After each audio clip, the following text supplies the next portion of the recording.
Ladies and gentlemen, my name is Mayor Frank Trilla, and I'd like to thank you all for being here. I wish it was under different circumstances. We're all going through this together. I want you to know that my only priority is our health and the health of those people that work around and for the village. Tonight, we have with us the federal agencies and actually the people that composed the report that has brought us all here today. So it took great lengths, extreme effort, the help of State Representative Durkin and Senator John Curran and the Illinois EPA, a lot of help to get this meeting tonight. And I'd like the DuPage County Health Department too, by the way. So many agencies had to jump in to help us with this. So I thank all them. I also thank all the agencies that are represented in front of you, because this takes a lot of courage to be here.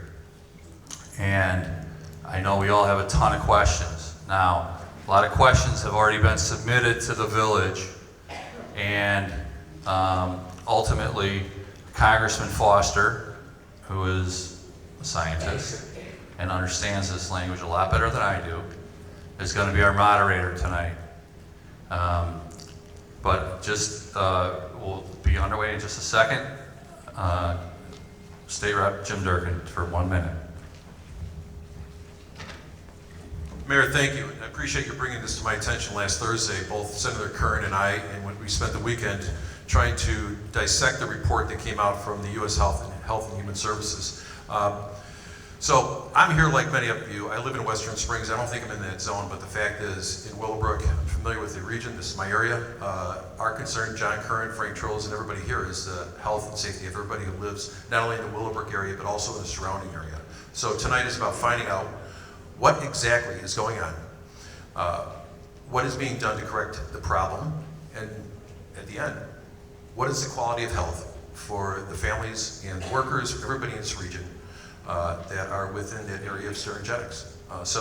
I'm hopefully we can get some good scientific answers, good questions from the audience, but we're here to learn, listen, but also it's our job as elected officials to ensure that those who are within our jurisdiction are following through with all the authority that they have to ensure the safety of everyone in this room and everybody in this region. So I'm listening, and that's why they're here tonight. That's why we have the Illinois EPA and other people from state government, because Senator Curran and I demanded that they be here tonight, because this is a collective effort in which people need to have their questions answered, and we have to do it soon. This is not something that is going to be done in we're not going to just stretch it out. We have to get answers quick and solutions done even quicker. So thank you very much, Senator Curran.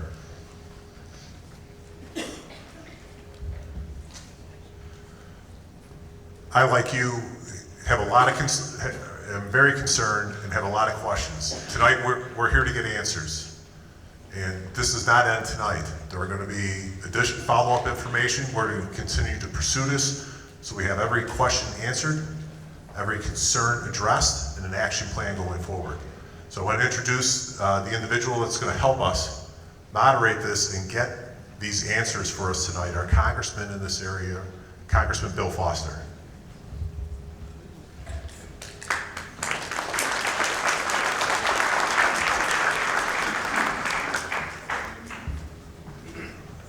Well, thank you all. I have to say at the start that this is a field promotion that I received about an hour ago to be the one. And I'm just going to try to make sure that as many questions get answered. I'll just introduce myself a little bit. For those of you who don't know me, I'm Congressman Bill Foster. I'm a scientist and a businessman, and I'm proud to represent the 11th Congressional District of Illinois in the House of Representatives of the United States. I want to thank Mayor Trilla and all the local officials, as well as the representatives from the Environmental Protection Agency and the Center for Disease Control, who are on hand tonight for this important forum. The EPA and the CDC are such critical institutions in our country for public health and quality of life, and we really cannot thank them enough for the work that they do every day. Since its inception, the EPA has helped improve the quality of life by making sure that our air and water are clean. The CDC has saved countless lives by making sure that the best science is applied to public health policy. One of the most important things that we can do at the federal level to promote public health is to make sure that these agencies like the EPA, have the resources they need to do their job. And I have been proud in Congress to be one of those fighting to make sure that the budgets and the resources of the EPA and all of the health agencies in the United States government are not cut, but are in fact increased to account for the increasing complexity of our economy and our life. And so now if I could, I'd just like to go down, have everyone go down the table here, introduce themselves, and maybe say a word or two about the area of expertise. Good evening, everyone. My name is Kathy Stepp, and I am the Regional Administrator for US EPA.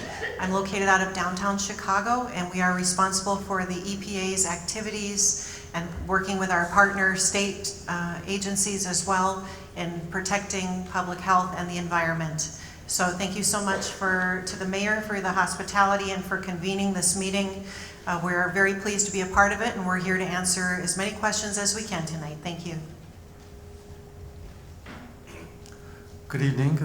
My name is Edward Nam. I am the Director of the Air and Radiation Division at the EPA. I work for Kathy Stepp, and I also want to thank you for inviting us here tonight. Good evening. My name is Alec Messina. I'm the Director of the Illinois EPA. I'm Mark Johnson. I'm Regional Director for ASTDR, or the Center for Disease Control. I'm Michelle College. I work for Mark at CDC ASTDR here in Region 5, Chicago. I'm Kathy Hoffman from Sterigenics. I'm the Senior Vice President of the Environmental Health and Safety, as well as Technical Services Groups. Good evening, everyone. My name is Paul Krett. I'm the General Manager over at Sterigenics, responsible for day-to-day operations of both facilities. And I guess I'd also like to have a little acknowledgement of Dr. Peter Orris, who's in the audience here. It's a University of Illinois hospital system and an expert on the health effects of this particular chemical.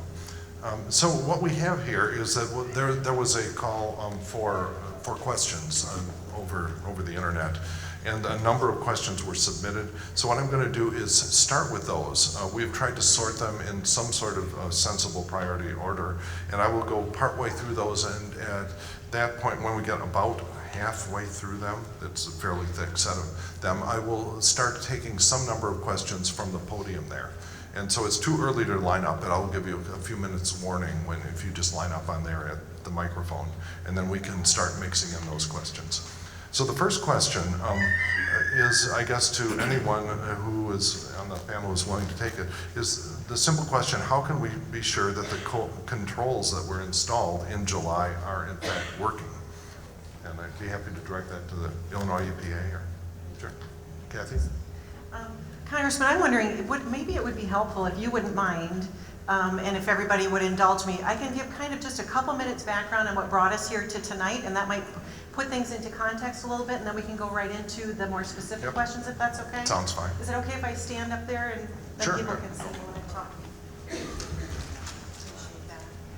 Good evening again, everybody. Again, I'm Kathy Stepp from US EPA Region 5, the Regional Administrator. And I think it would be, like I said before, very helpful for me to just give you a little bit of background on why we're all here and what is NADA and what do these dates have to do.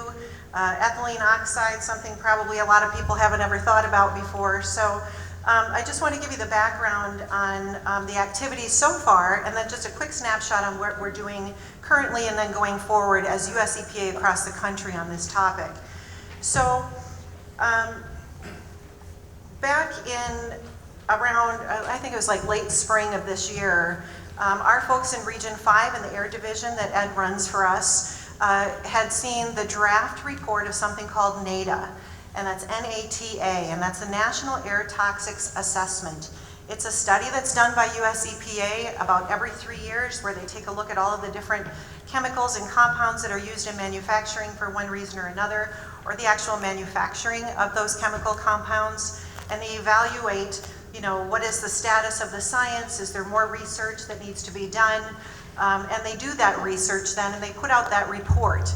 That's why you're going to see references back to the 2014 NADA. So there's an understanding that the data was actually collected in 2014, and EPA then refers to that report as the 2014 report. But a whole lot more goes on after that data has been collected. There's a lot of quality assurance and quality checks that have to be done on that data. There's modeling that needs to be done on the data as well before any so-called conclusions or assumptions or recommendations can be made for that report to come out.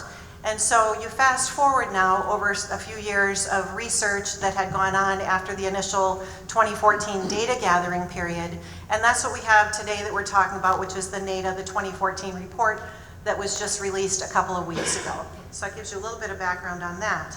So our folks had seen that draft report before it was released just to the public just a week or so ago.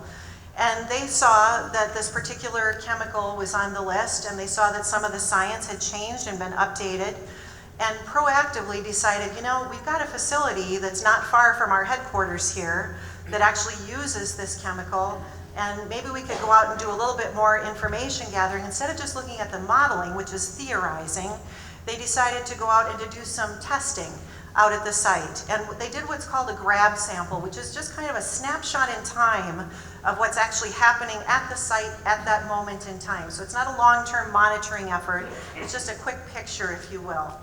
And then they gathered those results and had to do, again, quality assurance and quality checks to make sure that they were, you know, analyzing the data that was gathered correctly and scientifically. And when they got the results, they then right away contacted Illinois EPA, who has been a great partner with us in this effort, by the way, and talked with them about the things that we were seeing as the results of that effort. And together, IEPA, Illinois EPA, and US EPA then reached out to the company right away. And so we contacted the facility. IEPA worked with the facility to get what's called a construction permit so that the facility could voluntarily put a piece of control equipment at their facility to dramatically reduce those emissions. And they did so. Going forward, there's going to be an additional test that'll be done at the facility, which is called a stack test. And a stack test is something, it's pretty much like what it sounds like. That's going to be happening probably most likely by the end of September. Some of those things take a while to put together in order to lay out what are the parameters and stay within the four corners of what we're testing for. We need to, you know, tell the company this is how we want you to test for us so that we can feel confident about the results of those tests. So that has happened. Across the country, the EPA uses NADA, that National Air Toxics Assessment, as a screening tool. So it's designed to help the EPA and the states and local and tribal air agencies to identify areas, pollutants, or types of sources that might need other examination. So again, we did see that this particular chemical was something that was right here in our region, and certainly Sterigenics is not the only facility that uses this chemical. But the reason we chose Sterigenics, because that was one of the questions that had come up, was because we saw that they might have the most potential impact to people, to the most number of people nearest to their facility compared to some of the other ones that we were aware of. So again, before the report came out, before there was any of you know, the concern going on from the public, obviously we thought we better get some more information together so we can answer these questions in a setting where we didn't hope it would be like this, but unfortunately it is. The other thing I wanted to share with you all, and then I'll be quiet and sit down again, so thank you, Congressman, for indulging me. Just as I assured the mayor, and we were in conversations with the mayor over the entire weekend, they have been fantastic. They've been great advocates on the part of the constituents of this community, as have the local elected officials too. And I just want to say thank you for that, for being willing to have conversations with us and give us the opportunity, like so will ASTDR have that opportunity. ASTDR will focus more on the health impacts because that's where their study came in. The reason they did the study, by the way, was once we got our modeling results back, we thought, yeah, we better find out what what kind of risk is there here to the folks that might be in the Sterigenics vicinity? And so Mark Johnson and his team were very helpful in that, and that's the report that we're all talking about today. So he'll be focusing more on the health impacts of things. I'll do the best, and Ed will too, to answer the questions on the monitoring and what's happening nationally. But I know most of you are here to talk about what's going on here, and that's what matters. And I assure you that we're going to be here. This is just the beginning of the studies and the research and potentially regulatory discussions that will be going on nationally. But we will not walk away. We'll be right here with you, with the community, your community leaders, regularly communicating. Information is power, and we're going to provide you that. So thank you for your indulgence, and I thought maybe just that little bit of background would be a good jumping off point for tonight. Thank you very much. Well, thank you. So, are there other brief, we don't obviously have time for everyone to give a brief statement, but if there are a couple of quick reactions. Yeah, I think Mark Johnson with ASTDR, again, we're part of the Center for Disease Control. We work closely with state and federal environmental agencies, but also with health departments at the state and local level to assess the impacts of exposures in the environment. And so we were called, as Kathy had mentioned, to assist in the Air Division's program evaluation of this facility out of concern about the potential risk of exposure to ethylene oxide. So we took Captain Michelle College in our staff, she's an expert in air assessment work, took the role of looking at the information that was provided to us by EPA and to assess the risk of that exposure. One of the things that's changed recently is that EPA in 2016 reevaluated the cancer risk of ethylene oxide and determined that it was much more potent in terms of its action as a carcinogen than previously understood. So that changed our assessment of that risk that you're seeing now as reflected in the NADA report. And so what we did then was to confirm also with the data that EPA had collected, that because the NADA report is based on modeling, computer modeling, we wanted to verify that in fact that the levels of ethylene oxide that were predicted were actually can be detected. And so EPA's efforts to do that confirmed that generally. And what Michelle did then was to look at what would be the risk of residents in the area from that exposure. And we based that on a very conservative estimate, assuming that someone would be exposed to the highest concentration that was measured in the residential area, and then calculated what the risk of that would be in terms of that exposure over a 30-year period of residency time. And what we determined was that that exceeded the level that EPA uses for their decision about taking action. And in our conclusions in our document then, we call this a public health hazard. And our intention of labeling it that way was to encourage, to inform, and to support the actions taken to reduce the emissions from Sterigenics and to reduce the exposure and risk to the community.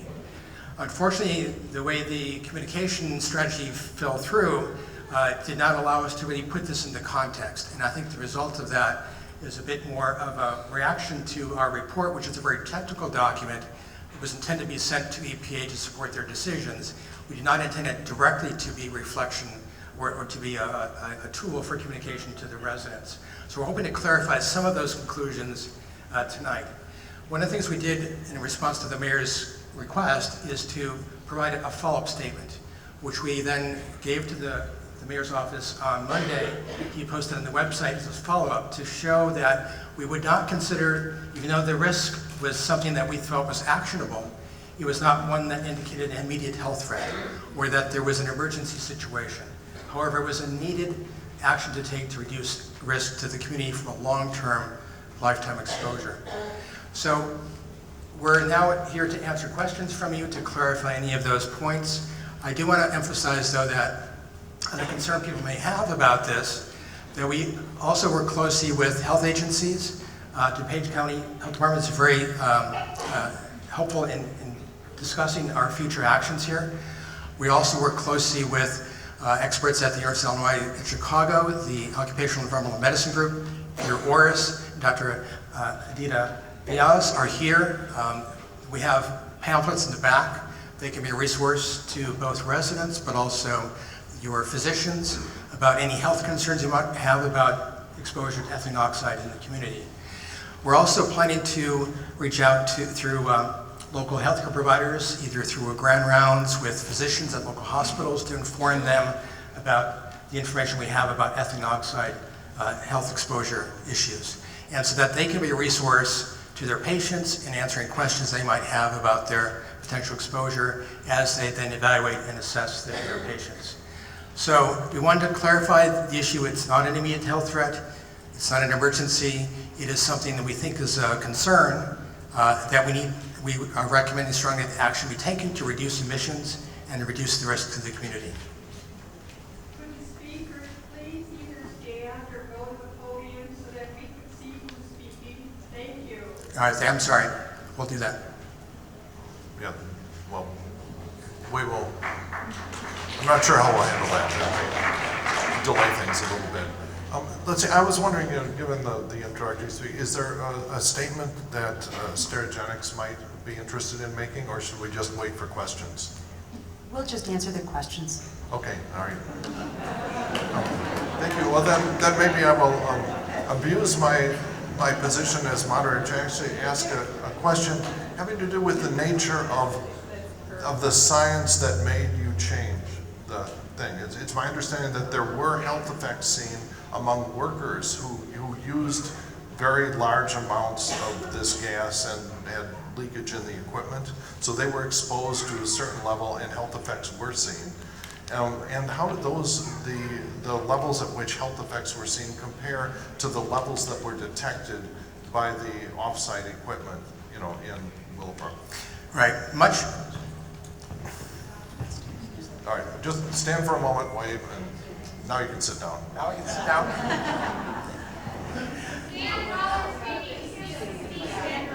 Is that, okay.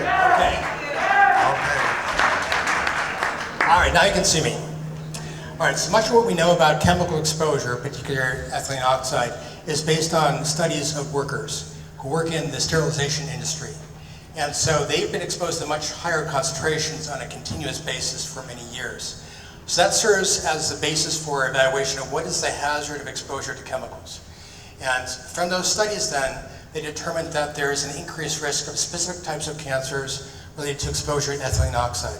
That includes lymphoid cancers, non-Hodgkin's lymphoma, lymphocytic leukemia, myeloma, and also breast cancer. So those are the risks that were identified as a result of exposure in the workplace.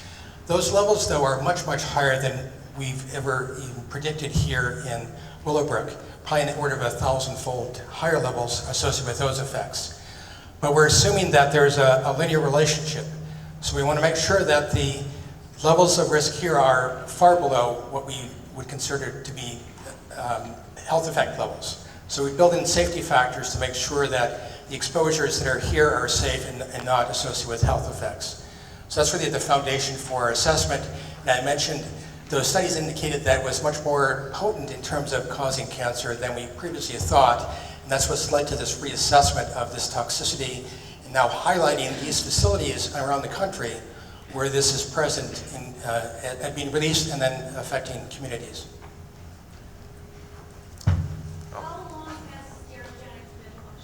All right. If it's possible, I'd like to just go down the list of questions here. To answer the question about when the operation started, I believe it was 1984. But there have been a series of upgrades and changes to the facility. And so the estimates of how much of the ethylene oxide has been emitted over time are something that are still being looked at in detail. Is that a fair assessment? Okay. All right, so now I'd like to start with some of the constituent questions here. How can we be sure, this is from Joanna from Darien, and how can we be sure that the controls that were installed in July are in fact working?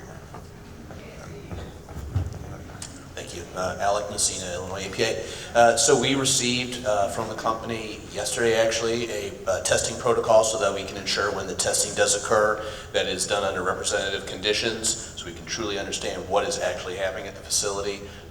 We are reviewing with US EPA that protocol to ensure that it is appropriate for the testing that's going to be done. That is imminent.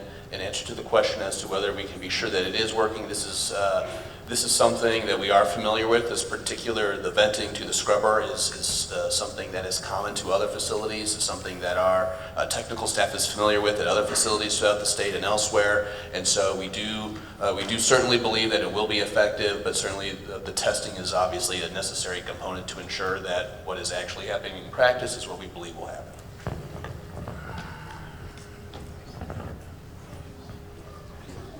I will add that the emissions that are currently controlled were not controlled before that. So the company proactively controlled these emissions through the application, the construction permit application that they submitted. So there is a natural assumption that the controls will reduce emissions because previously they were uncontrolled. Yeah. All right, excuse me, can we, yeah. As for the controls too, we captured this backvent controls and put them to existing emission control systems. We've had similar compliance tests using similar protocols that we've worked with EPA all through the years, and we've done regular tests of these emission control systems. We're just capturing one more, the backvent emissions, which is really a relatively small emission from our facility, and putting them to existing controls. We've done emission control testings on these existing controls, and we've proven that we've met the regulatory requirements and actually surpassed these. So we suspect that we would do the same with these new emission controls. Can you provide those numbers for us then? Sure. Yeah. Yep. So now, if you could let me ask for a clarification. Is there an intention to put permanent continuous monitoring equipment on the output of the scrubber?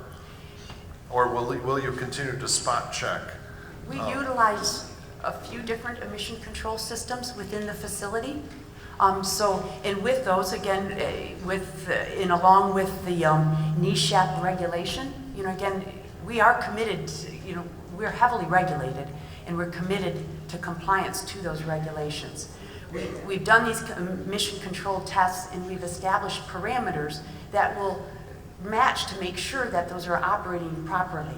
So we do regular continuous monitoring of the operating parameters of like the acid scrubbers, as well as the scrubber. We use two different types of emission control systems. We have an acid scrubber system, and then for the lower concentrations, we do an acid scrubber system that has also an additional absorbent polisher, if you will, to absorb the remaining ethylene oxide that the acid scrubber did. And we have operating parameters that have been identified working with EPA in our permits, and we do continuous monitoring of those parameters to ensure that they meet those emission control compliance. Okay. So you monitor how it is being operated, but you do not plan currently to monitor the output, the actual output of the scrubber that's being discharged? At this point, we haven't contemplated that. We do on our low concentration emissions, we do regular samples of that as required for the permit to ensure that, to do the measurements of the stack going out there. I can just add a little bit more. Again, this is Paul Cred. I'm the general manager at the facility. Per the permit that we operate under, I'm sorry? Sorry, it's a little tight back here. So under the permit that we are operating under, per the Illinois EPA, we do have those specifications that are specified by that permit, and every week we conduct tests on those parameters, so namely pH, glycol contents, the outlet of the stack for that matter.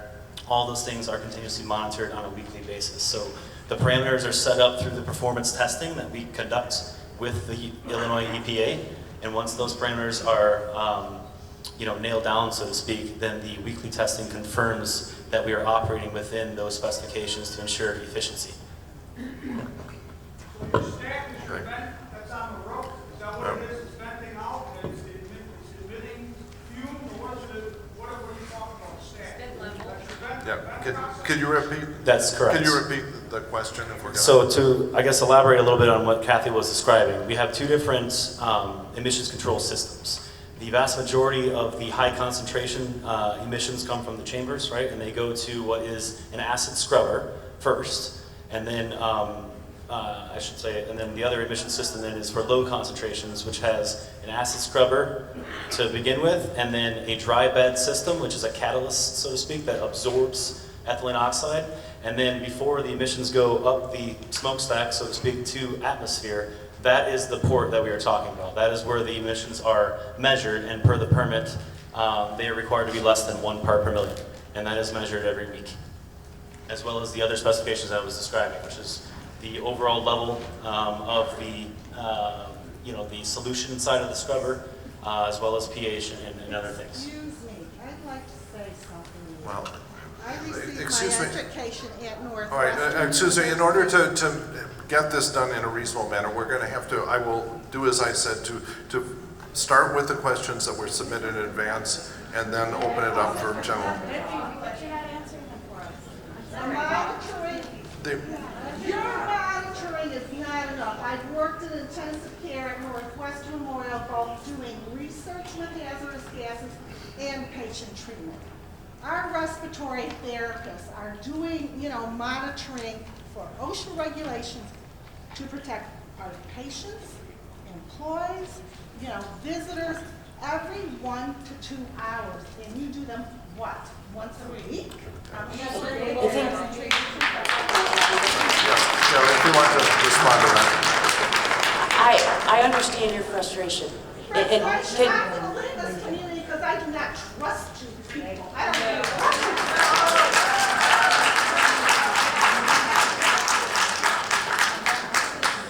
I understand your concerns here. And we're here to go through it. I'm a nurse and I advocate for patients and people. That's my job and that's my state license. Thank you very much. I understand your concerns there, and we're trying to work with this to do that. He was answering the questions, if I can finish, to answer your direct question.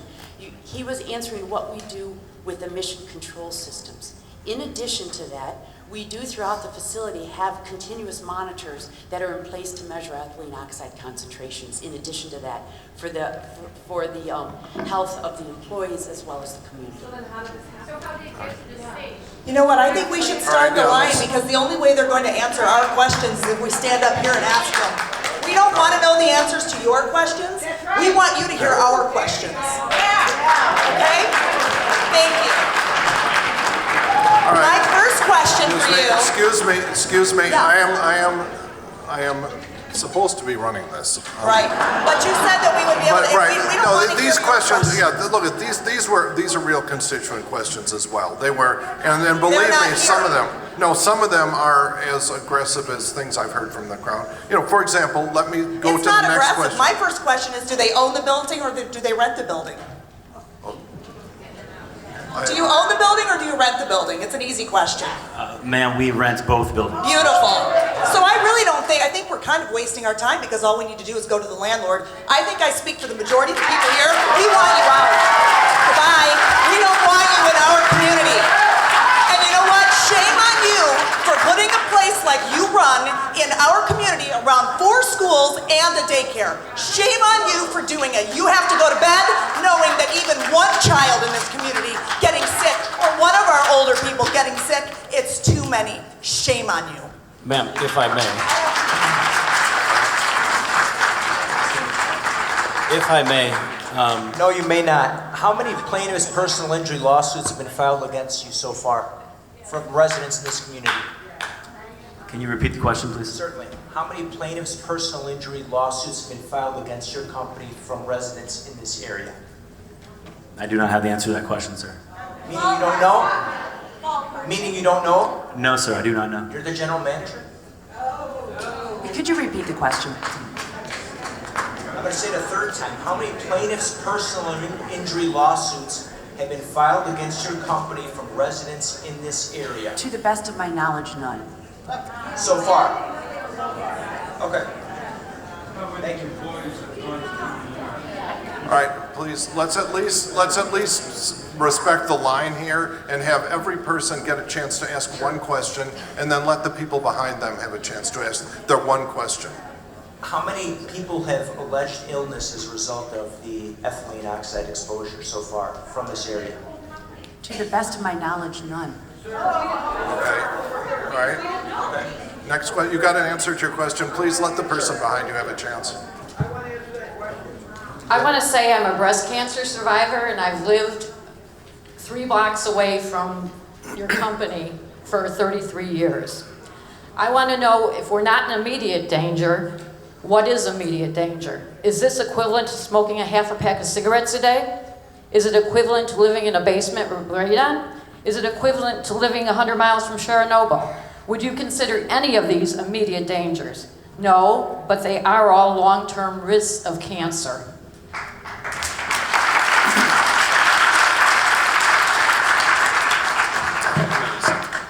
I would like to know, who is it? If I can respond to that question. Let's try to get an answer from the experts here on these questions.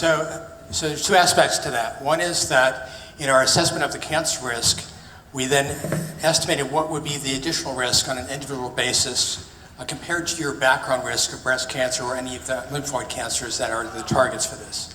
And that's in the order of about 4 to 5% increased risk on an individual basis. The second aspect of this is that we're also working with the Illinois Department of Public Health, their cancer registry, to look at cancer incidence in this community to see how that compares to the rest of the county, the rest of the state, to see if there's any indication of elevated disease in the community that may be attributed to this. There's no history of cancer in my family.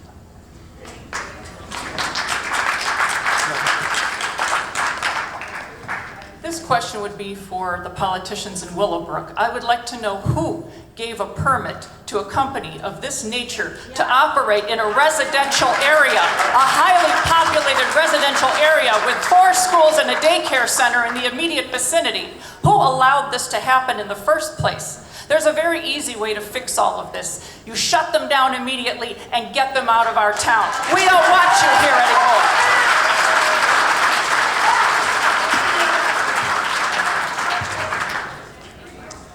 So Illinois EPA is the agency that issues permits to facilities that emit in the state of Illinois. I don't know when Sterigenics received its initial permit. 34 years ago. 34 years ago. At that time, and even today, they are in compliance with all the federal regulations, including the emission standards for ethylene oxide, and that's the basis upon which we have to make our decisions. The existing standards, which, according to the information that we have, they are in compliance with those regulations and state law. They don't belong in a residential area. They belong in a rural area where they can't hurt anyone. Who's going to babysit them for the next 20 years? We don't want them here. We want them out, and we want them shut down immediately.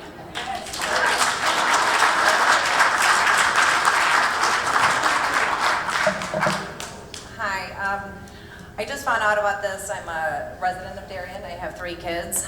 They will hopefully be going to Hinsdale South High School at one point. I haven't had a lot of time to research today since I had to work, but I did do some research. I do have Michelle College's report right here. I've been reading through it, and from what I can gather, the EPA regulations have not been as strong as they 33 years ago. They were not as strong.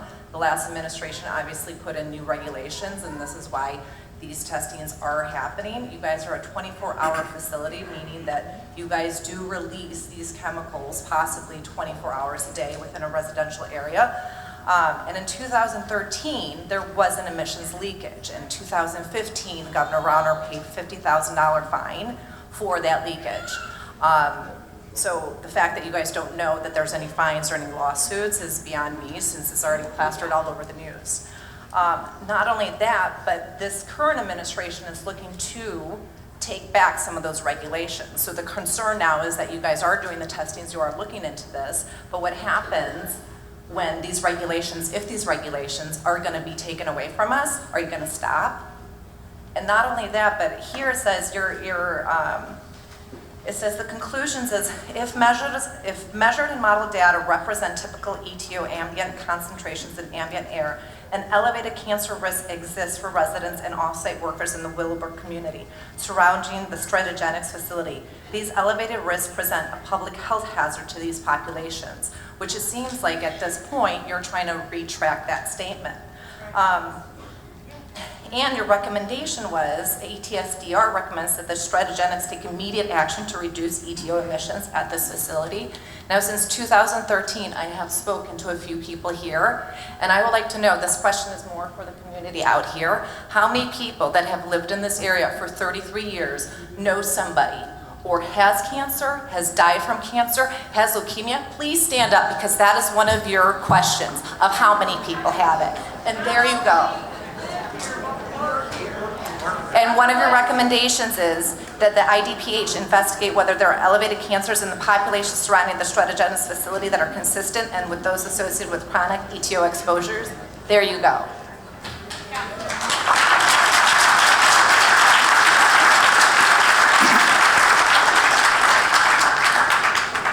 My name is Irfan Ibrahim, and I'm a resident of Hinsdale. I literally live about 1.8 miles from this facility. I have a 9-year-old and a 5-year-old. Multiple studies has been conducted on kids. The results are not out.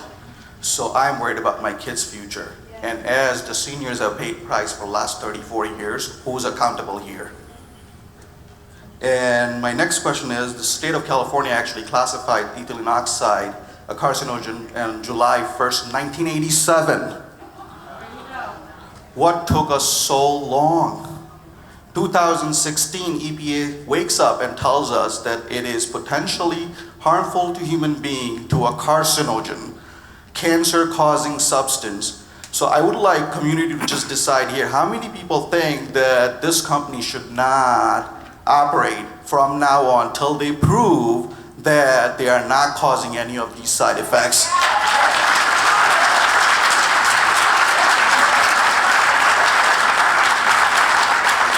So I'm here as a father, I'm here as a community member, and I am here because people have right to know how harmful it has been for the last 34 years. So please ponder upon it and get the report ready, and once the report is ready, then they can operate. But if it's 24/7, they are emitting these gases that are toxic and carcinogen to us, please stop and hold on it. I want to know if they stopped the operation when the results came out.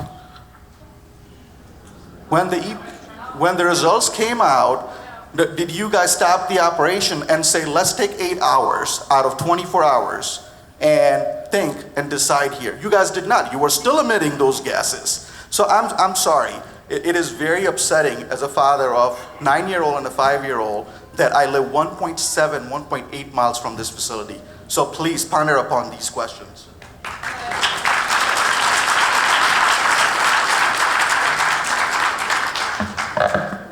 Hello, my name is Tina. I live also in Hinsdale. I have 2 young children, 9 and 7. We recently moved here about a year ago.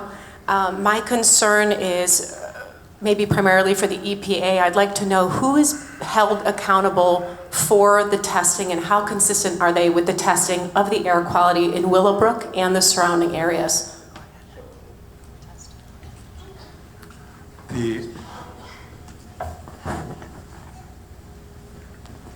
The ambient air testing was conducted in mid-May for over a 3-day period by EPA and the contractors. When they do their tests, who's responsible to oversee that? We analyze the data. Our contractors analyze the data. They do. They take the samples from the ethylene oxide, the sample from the air, the ethylene oxide, into canisters. And we have contractors doing that analysis in a laboratory. How often? It was done in mid-May. So they've done it once. How often do they test their air? Their test results. The company does a stack test. It does not do an ambient test. The ambient test was done in mid-May. A company does a stack test as a condition of the permit, and the permit was issued at the end of July, and the stack test is scheduled soon. Is that an independent third-party company that does the testing? Independent contractor? I'll have to let the company answer that.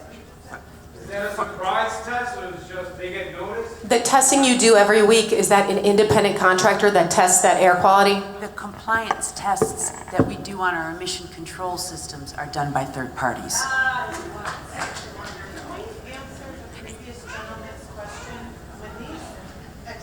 Levels that caused us all to be here this evening were reported.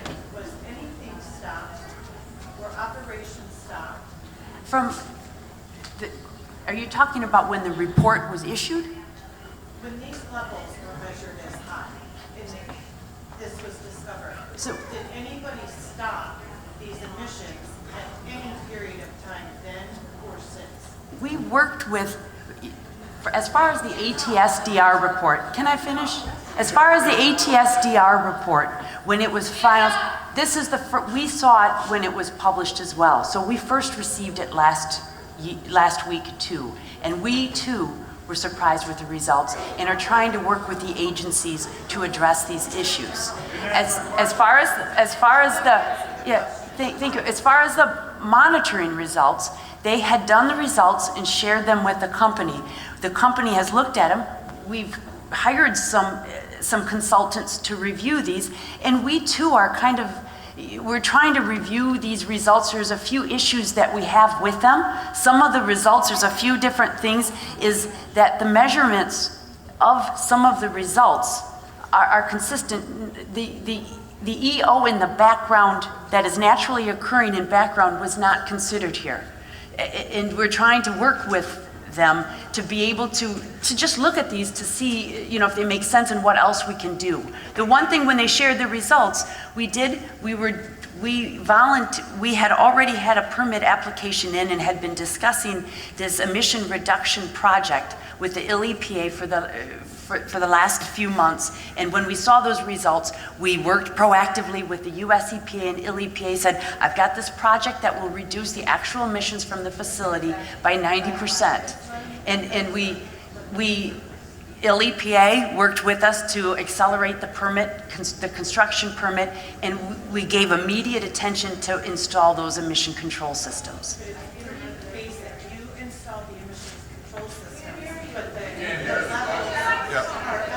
Yeah, please, could we address questions in the order from the podium? If you have an important question, please get in line, and so that at least the rest of the audience can hear the question. Kathy and Ed, I'm sorry, I didn't get a response to my question.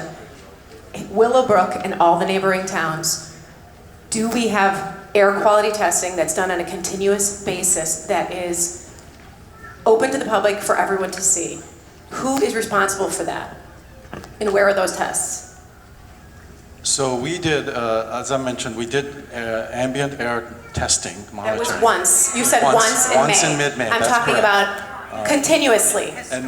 And then that was the one time. After the controls have been put in place recently, we need to assess what the results of those controls are, which is... So are you telling me there is no government agency that monitors the air quality in any town?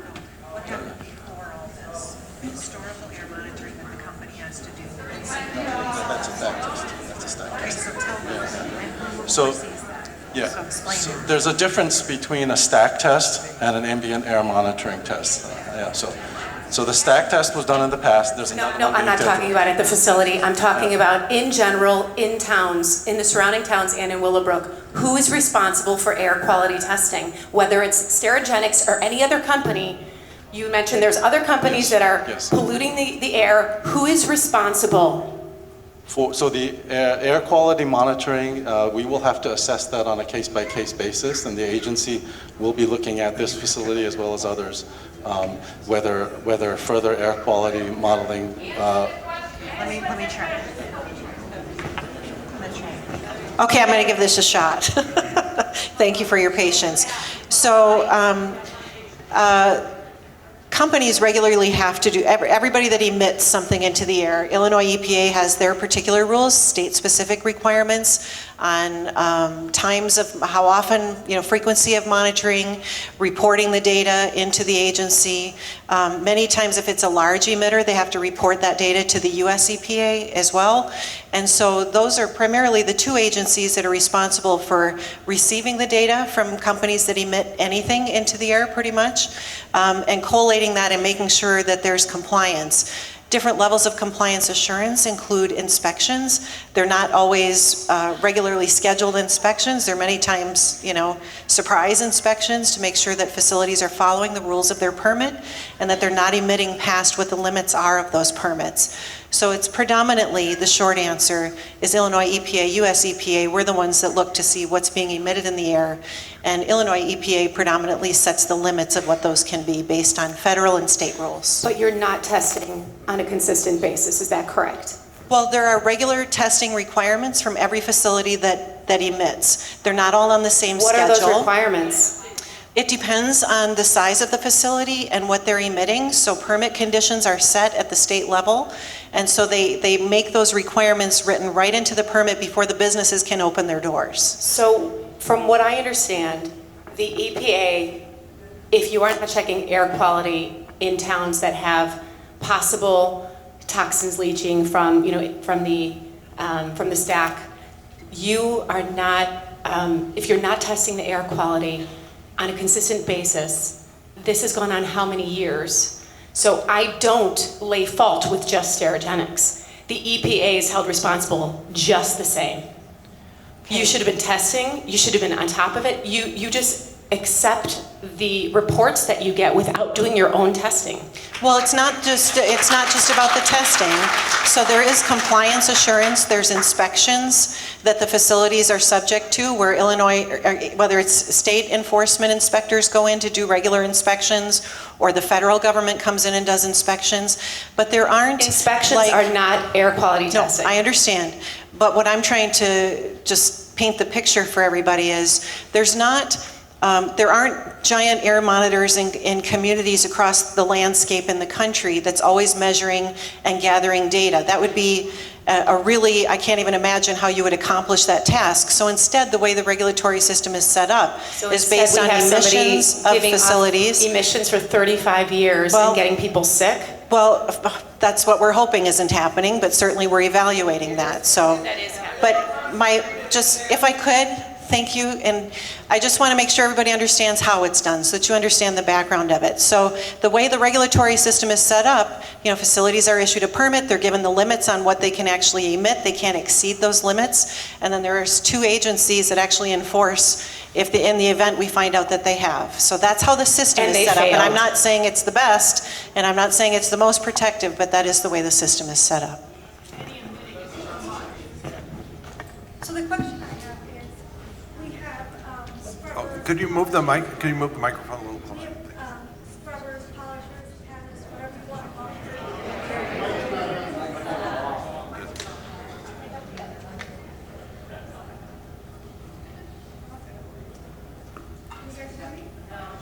No.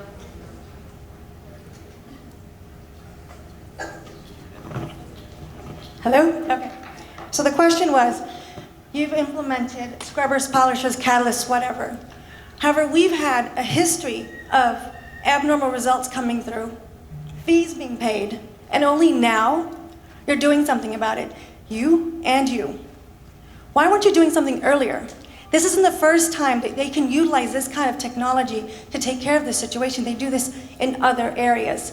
We're talking about an area, I have 4 kids, raised and born here. She's a grandson who has a tumor. You guys didn't think that you should do this earlier? Why did you pay a fine? Why didn't you just actually implement these strategies right off the bat?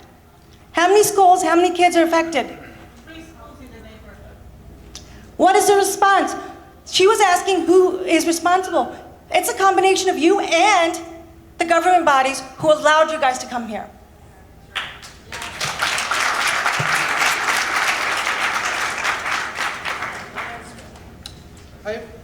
I've lived here 35 years in the same house. Right off of 83, I could walk over to your company. My grandson lives with me. He's 9 years old. We have no history of these kind of things. Took him to get checked because he was getting a lump in his hand. Got it as big as a golf ball. It was a tumor that grew inside his bone. He had that removed, and it's back. He had to be in a cast for quite a long time. Little boy, active boy. So I'd like you to think about your children and your family members, or living where I live, right across the street from Denny's. I could walk over to your company.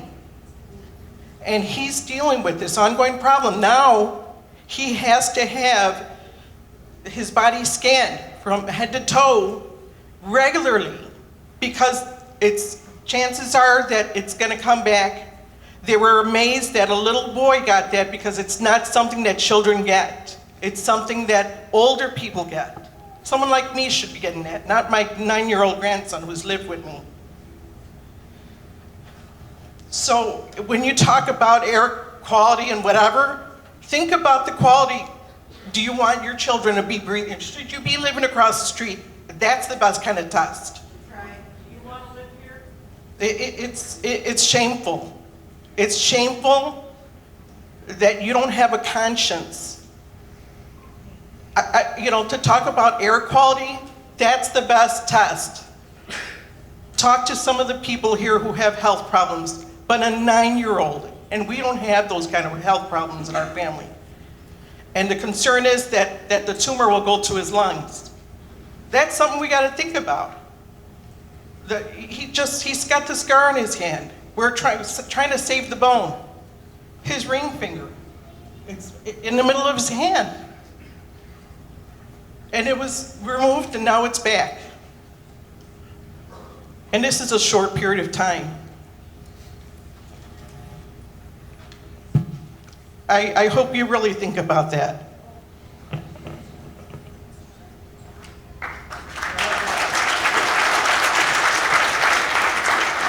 I run police officers for Willowbrook, but I'm talking for all employees.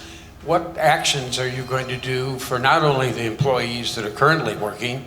I've heard no one talk about the past employees who knows their health conditions based on the results of this testing. And what about the residents of this town? How are you going to test it? What is the municipality or the congressman or the senators going to do to test these people? What are we going to do? And when you say no immediate health risk, bullshit. That's crap. You have no idea what the results are of this cancer. It's very difficult for me to follow the lady that just spoke of her granddaughter or grandson. Pretty sad. All I'm saying is you got to have a plan of action now. It's immediate. And let's not forget the past employees of this village, congressmen and senators and others. Let's remember them and the residents that lived here for 25 years and moved. What about them? I have heard nothing. So there is an immediate health risk. It's now. And all I'm hearing is fancy results, fancy testing, which I know you have to do. But what are you doing to prevent it or address it immediately? Are we going to wait 2, 3, 4 years and more people die, get cancer? What are we going to do? So please take immediate action for the residents of Willowbrook and for the workers of Willowbrook.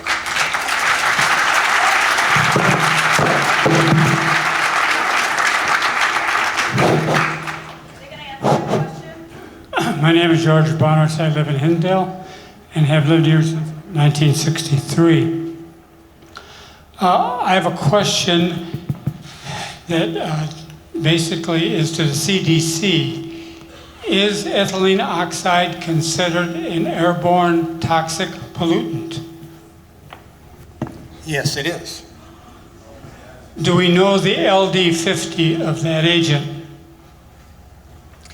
I don't know the LD, so LD50 refers to a toxicological study that looks at the lethal dose associated with exposure. I don't know offhand what that number is, but that would be much, much higher in terms of that effect than what we're looking for. We're trying to screen for much more sensitive endpoints, not just lethality. Will it be determined eventually, or has that been determined? That information should be available. I just don't know the number offhand. And that's something we can provide information on our website. Is it known, next question, is it known if the material, the agent, is accumulative in the body? In other words, if one is exposed at intermittent times, does that material accumulate and stay within the body? That's an excellent question. So it does not. If you were to be exposed to ethylene oxide, it would be cleared from your body very quickly. It has a half-life of just less than an hour. So within ending of exposure, it would clear from your body within 1 or 2 days completely. But again, for those people living in the area, that's continuous exposure. But it does not persist. It does not accumulate in your body. Other than the possibility of its relationship to as a carcinogenic, are there any other adverse effects to the body, such as pulmonary fibrosis, interstitial fibrosis, yes, interstitial pneumonia, to name a couple? Right. There are other effects associated with exposure. It includes respiratory, bronchial effects, also emphysema, some eye irritation. Those would occur generally in the workplace when they're exposed to high levels, higher than we would see here. So although those effects are associated with that, we would not expect to see that here. And what time frame are we generally talking about when you say emphysema? Because this does not occur overnight. Right. So these effects can occur over the period of weeks to months. Again, this is all based on worker studies, our understanding about the exposures, the effects of that exposure to ethylene oxide.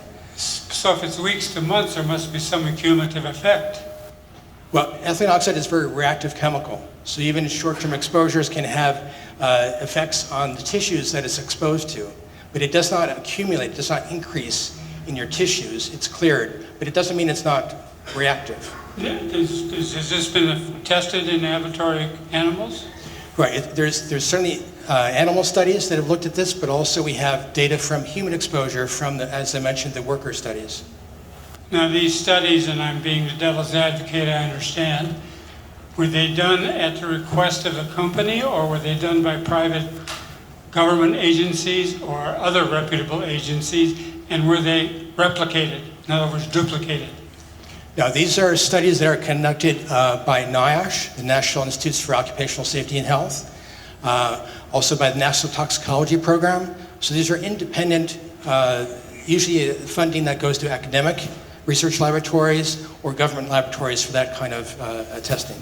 And these are published and available? They're published, and our website certainly has many of those references. There's other resources actually on the outside. There's the table, there's a fact sheet from the University of Illinois Occupational Environmental Medicine that provides some citations for getting more information about the toxicology of ethylene oxide that provides those kind of details. Thank you very much. And also to answer the previous questioner about the health effects from past exposures. We clearly recognize that in the past exposures might have been higher. We don't know the details of that, but that's why we want to encourage people who are feeling that there is a concern about impacts on their health to work with their physicians, to consult with experts that can provide that information to you and can be useful then in your physician's evaluation of your health and appropriate treatment. Hi, it's me again. I did ask if I could come up. So this was in regards to the gentleman who served on the Willowbrook Police Force. Thank you so much for doing that, for your service. So I did speak to OSHA today, and I did send them your CDC report. And OSHA, for those that don't know, they're the ones that help protect workers within your building. So for instance, if you work at Target, which is right in front of this building, they're the ones that actually help you inside and outside. And when I spoke to them, they actually said that they're not going to take any action at this time because this report does not state that emissions have been released, that they're just testing. So my question is, when is the EPA and CDC going to release a report so that the OSHA can actually protect workers from this type of happening?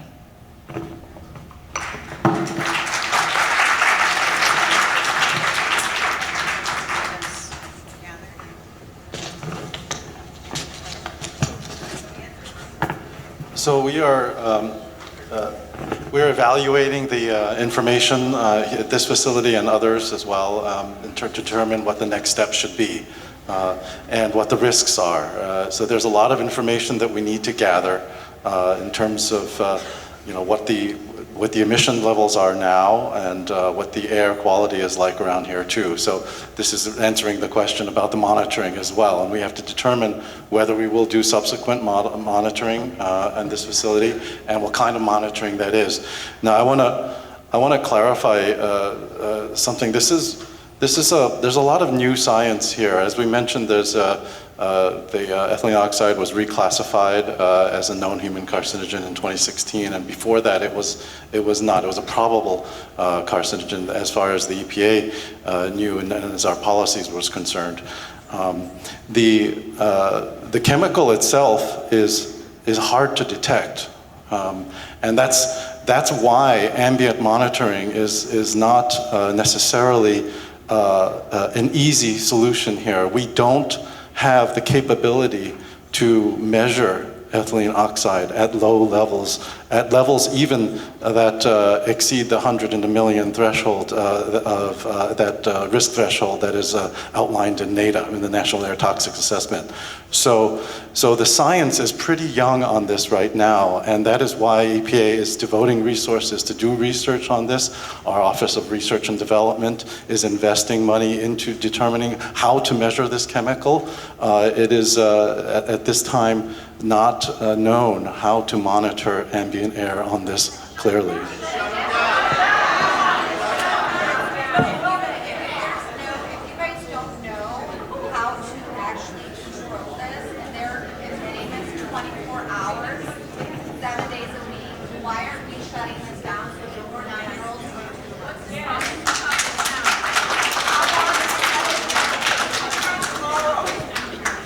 To clarify on some of the monitoring, I know you guys want zero levels. I just want to clarify a little bit. I've got it. I know you want to have the zero levels, and we're committed to reducing that to as low as possible. We do monitoring through the facility. There's monitoring systems. I think from Ed's point is there's a little bit, again, this 2016 risk assessment that was released by EPA. And we're working, Sterigenics as well as the ethylene oxide sterilization industry to look at this. Ethylene oxide isn't just used for sterilization. The sterilization industry uses less than 3% of the ethylene oxide produced in the United States. It's heavily used in other forms. So there is monitoring that is done in all of our industries that use it, but with this risk assessment that was released in 2016, and this is the area, again, that is hard to understand, they've released new risk factors. There were old risk factors that were used, but it's a new, and these numbers are much, they're much lower. It's a much greater risk factor, and the industry's working still with EPA to try to figure out. So we're used to monitoring, again, the OSHA limit. We have a limit, and OSHA has, and we guide by it, and we do badge testing of our employees. We have regular GCs through our facility to ensure a 1 ppm OSHA limit for our employees. The thing with this new OSHA limit that we're working through the agency on this report that was published is that you're going from an OSHA limit of 1 ppm. This new report, the risk assessment, goes down to like a 0.1 parts per trillion. And it's at that low levels, it's very difficult to measure. You did see all the people that stood up that had cancer or knew somebody that has cancer. Yeah. I did. So, yeah. So and we're committed to continue to work. Then shut it down. Yeah. But I think, we've done as far as trying to do from a continuous improvement to reduce those levels, but to also try to determine and work with EPA to what is the right risk assessment. Yeah. All right, can we go to the next question, please? I hope you can hear me. Yeah. My name is Mo Headington. I reside in Burridge, where my husband and I have lived for the past 25 years. And I'm a past director on the board of the Illinois Environmental Council in Springfield, which is a watchdog organization. It has nothing to do with government. We try to get good government and regulations and expose those things that fall short. Over the 7 years that I was on that board, I've learned a lot. One is that corporate profits seem to lead and public health takes a backseat to them.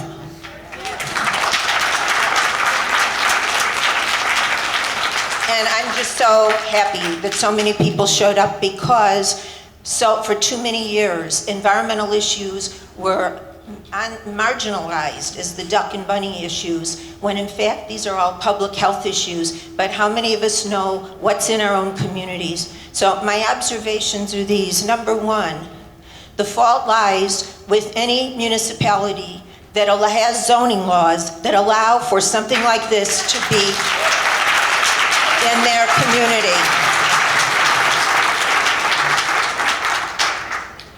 So we have to make sure that our elected officials understand and that we understand. I mean, it's pathetic how few people go to municipal meetings, but that's where it begins. Your zoning allowed it, therefore it's there. And because it's there, it's in Burridge too. Because nothing knows the radius, and I'll give you this as an example, because I was never an activist until I moved to the western suburbs. I had a very healthy, happy life in Chicago, and I really got my lessons here. When I got wind of the fact, and thank you, Dr. Peter Orris, for all you have done over these years, the Illinois retail rate law, which allowed toxic waste incinerators to be built throughout the state. Our elected officials made lots of money on campaign contributions on that one. And because of Dr. Orris's work and community activists, not just me, and I'm not just talking the people elected to office, those of us who learned of it, I quit my job to fight the incinerator for a year and a half. And the newspapers started covering what we people who have the right to vote, but also have the right to be active. And those incinerators, which were going to burn, if you're talking about being upset about this pollutant, you are about to be breathing creosote from railroad ties and utilities burned in incinerators 24/7. And we cut it shut down. I wrote to Channel 11 for a year. They finally put it on the show to broadcast it out. So we have to know what's going on in our communities. We also have to make very clear to our elected officials that we will not stand for this. I am sure, I've read a lot about Sterigenics in the 2 days I've known about this meeting. Obviously there's a need for what you do, but how dare you come into a community that's residential and call yourself a business? I do have a question at this point, and I want to know because I know there's the toxic release inventory, or TRI, that all polluting industries are required to provide data on to the state. Is this self-reporting? Or is somebody reporting it for you? Because over the years I worked with environmental issues, I learned that all of these polluting companies self-report how many pollutants they're putting out. And I assure you it's the tip of the iceberg. So I want to know, is this self-reporting that you do? Who provides the data? It is self-reporting on a voluntary basis. That doesn't mean to say you're the bad guys, but the bad guys are our state for allowing this. How dare polluters be able to come to Illinois and pollute and know they can get away with it? I wanted to point out just a few other things in terms of putting your antenna up, because I don't feel good having lived here these years knowing that you've been in existence. Sometimes what we don't know doesn't hurt us. Excuse me, there's a long line okay, behind you. You have a couple of really good questions. Okay, what I do want to let you know is that Illinois, we live within what's called a sacrifice zone for nuclear reactors. Burridge is in the sacrifice zone for Braidwood, and Dresden, you are to start looking into it. Argonne put in a bid to do research and development on nuclear waste, plutonium, on our streets and expressways. It almost happened 6 years ago. They're looking to do it again. And lastly, all right. Stop here. If If anybody wants more, find me. Anytime.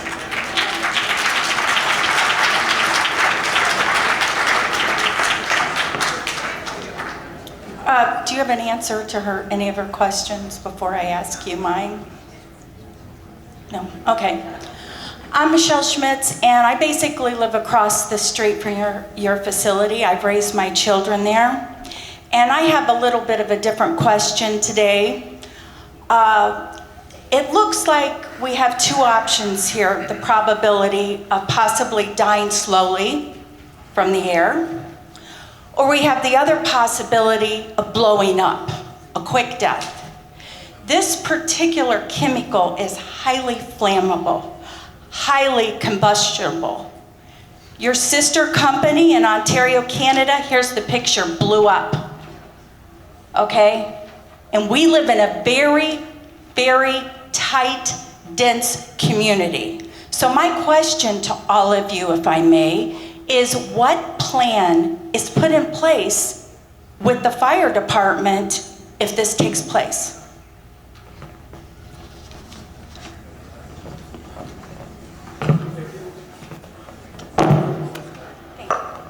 So again, ethylene oxide, as you've stated, it's highly flammable, and we have controls in place with that.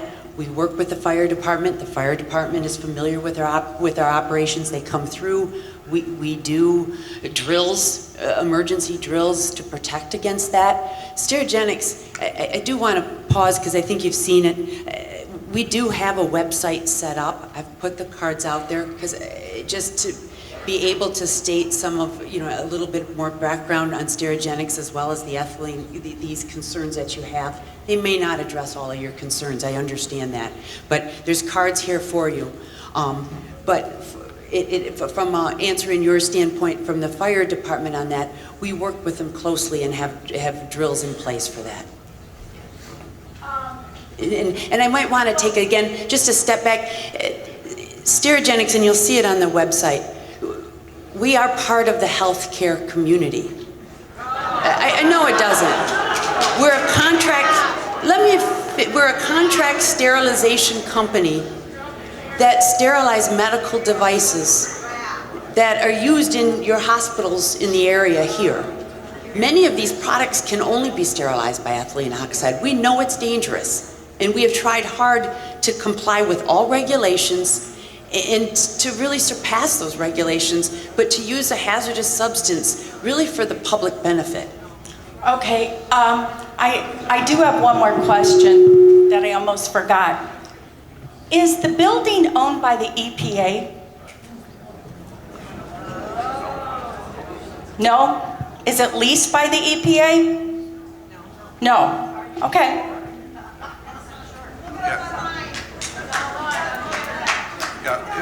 If I could, for a moment, there was a question involving the Fire Protection Agency, and I understand Eric Haberkos is probably in the audience, who might, would you be willing to say a few words about, to back her up or not, about the level of cooperation and planning you get for contingencies that might arise in that facility? Certainly. And please introduce yourself. I understand you're with the Tri-State Fire Protection District. Hi, my name is Eric Haberkos. I'm president of the board of the Tri-State Fire Protection District. We respond to emergencies in regards to any sort of release that would happen if this situation were to occur for anything to release. We train on this. It would be a hazmat call. We don't do continuous monitoring. We don't have the capacity to do so. That's up to the EPA. If something were to happen, we reviewed our pre-plans in regards to this, so we do have a pre-plan. If there, I'm sorry. Excuse me? I'm sorry. We can't determine. We have a pre-plan. If something were to happen, we have an emergency response plan. We made sure that they were reviewed and taken care of, and that it is in effect. We can't determine what our action will, of course, be until the incident occurs. If there's a small incident, it's a different response as opposed to a large incident, we rely upon mutual aid. If it's just a release of the chemical, we will respond with a hazardous material team, which will try to mitigate the situation depending upon the amount of the release. We rely upon mutual aid upon other suburbs to do that in our training.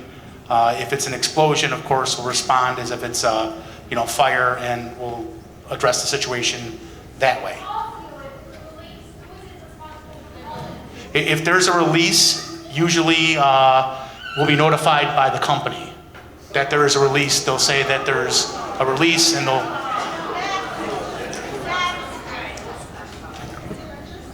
Maybe the gas leak and chemicals combustion together had something to do with that gas leak from that gas station a couple months ago. Right in the middle where that explosion was.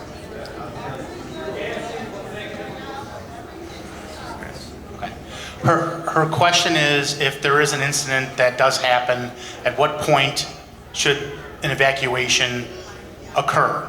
So based upon the situation and the personnel present, they'll do research on the science and determine whether or not there should be an evacuation, shelter in place, or what actions should be determined based upon the amount of chemical released or the situation. Well, no, that we're talking about a release as opposed to an explosion. Those are different things. If this chemical is released without, it being an explosion, it's a different situation as opposed to release. Not, just because something is released doesn't necessarily it will ignite. Well, I understand that. I'm a hazmat technician, A, B, and commander. I've seen natural gas, tons of things being released that doesn't necessarily lead to, without an ignition source, something that will, set on fire. I mean, it depends on the wind, the conditions, things like that. If there's an explosion, it's going to happen instantaneously. Yeah, answering questions, sorry. Well, if I could just interrupt. Thank you, Eric. I know you guys have a tough job. I'm sure that you have a very large number. You have a large number of hazards to worry about. And we depend on you every day, so thank you, and everyone that works with you. If I could just build on the emergency action planning that we do before we move on. Everyone that uses ethylene oxide, including ourselves, like Kathy mentioned, sterilization industry uses just 3% of this chemical.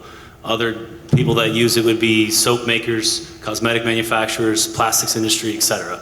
Anybody that uses this chemical has to have a risk management program in place per the guidelines with the federal government. That risk management program includes every scenario that could happen, whether it be a leak or an explosion or any of those things.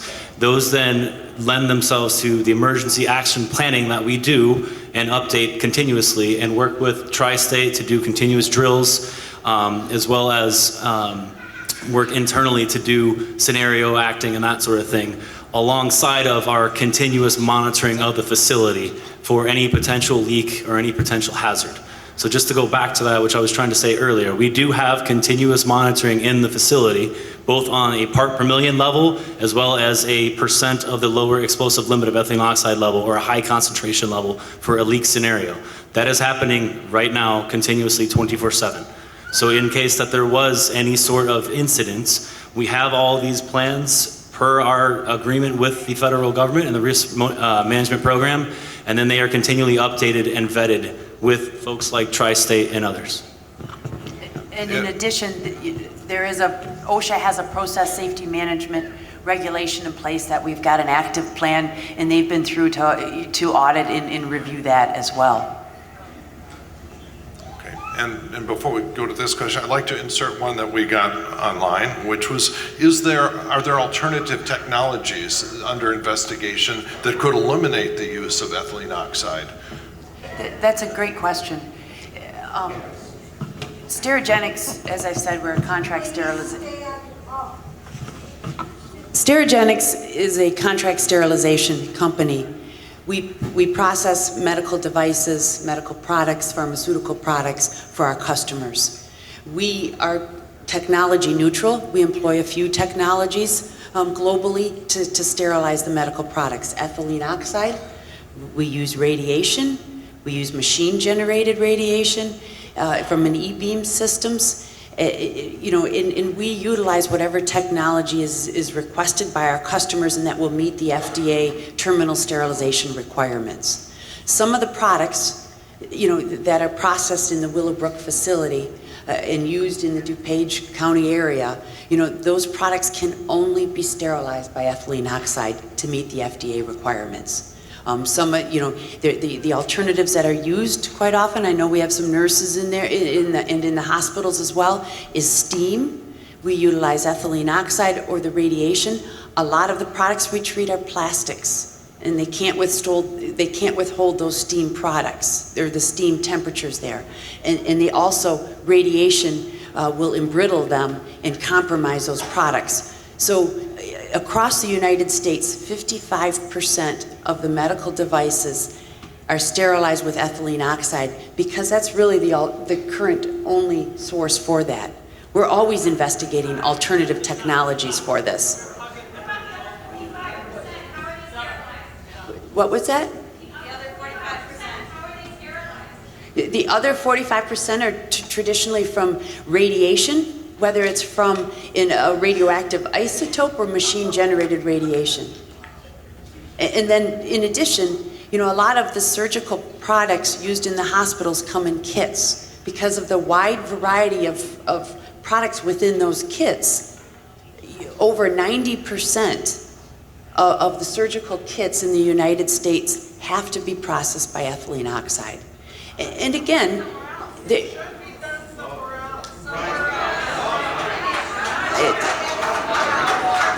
and as we've said, as we've said that, there are a ton of regulations in place for this industry.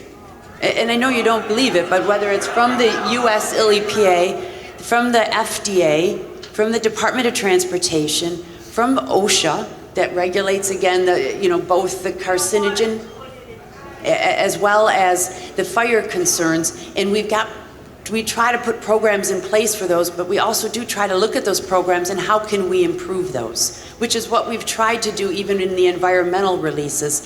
When we looked at the emissions and said, we identified a project that would reduce those emissions by 90%.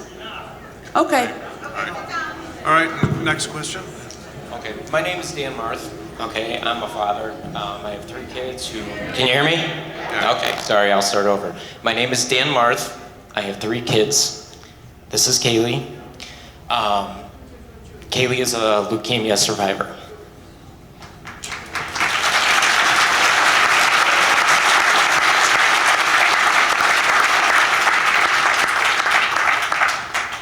We live 1 mile from your plant. Okay?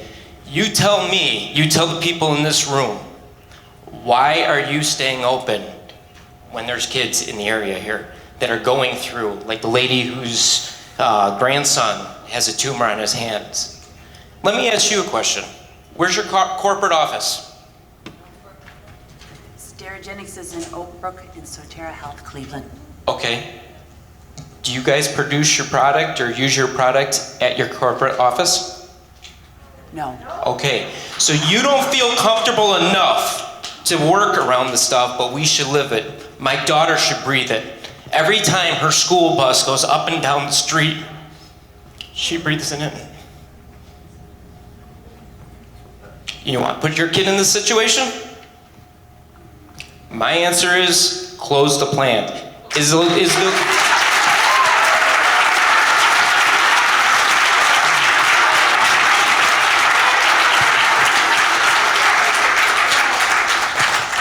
You guys are renting, okay?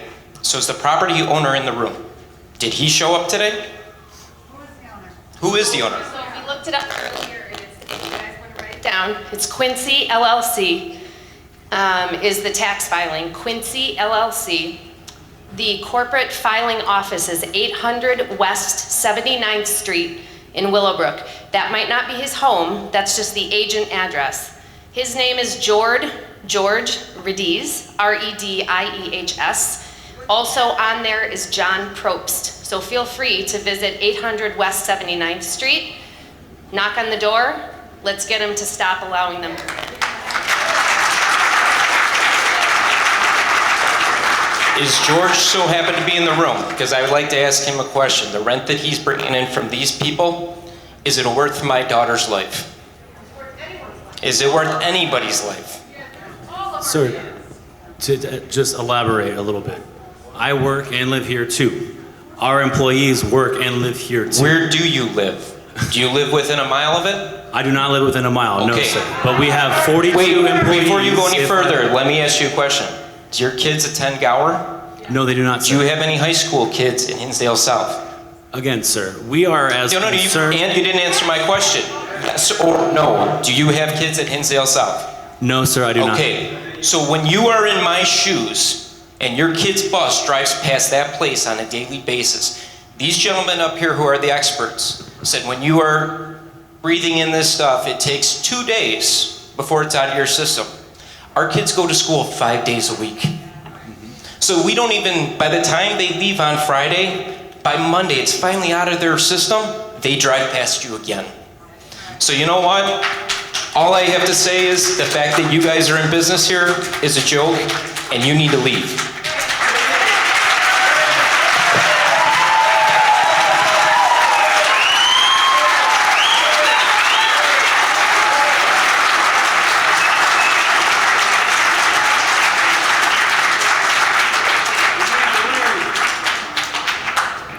So if I can just finish before we move on. We have 42 workers at this facility. We work here, we live here. We have average tenure at the facility of 15 years. We have folks that have been working there for 40 years. We are as concerned as you all are. That's why we are here voluntarily to answer questions. What we need to get to the bottom of is why and what this means that the risk assessment all of a sudden jumped to a part per trillion level, which is equal to what your body does. The part per trillion level of ethylene oxide that the risk level is associated with is what is naturally occurring in fruit in your body as it breaks down food, right? So we're trying to understand like you all are, and we are concerned as you all are. That's why we are here voluntarily to answer your questions. But while you're doing that, you're still open. That's our concern. You're still open. You're still doing business 24/7. We're doing business 24/7, but we're in complete compliance with all regulations. I know that's just not good enough right now. As Paul has said, we were surprised by this report as well.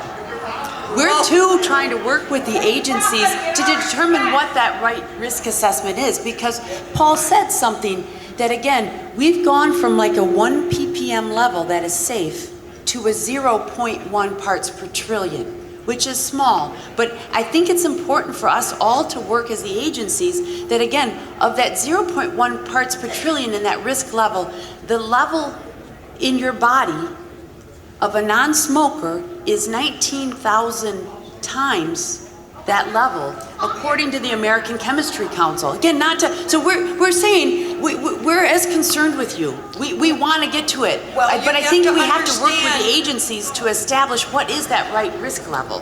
That this was a big surprise to us because we were unaware that this was going on for 30 years. You know, this is a surprise of only a week that we've had to absorb this, because our zoning for that area on the Willowbrook Village website is for light industrial zoning, which does not include smoke, gas, odor, dust, noise, or vibration. How are you open? How are you there? This is on the Village of Willowbrook website. You are not zoned to be here. I can't address the zoning, but we have obtained the proper permits for it. Our mayor can, our senator can, Dick Durbin can. How did this happen? Well, ma'am, we've been operating in that facility, like we mentioned, since 1984. I'm not an expert on the zoning, We didn't right? know what was going on because also listed. But again, if we can get back to the point, which is we were not. It's a medical supply store. I pulled this off the internet today and Googled all the businesses in Willowbrook. You are listed as a medical supply store in Willowbrook.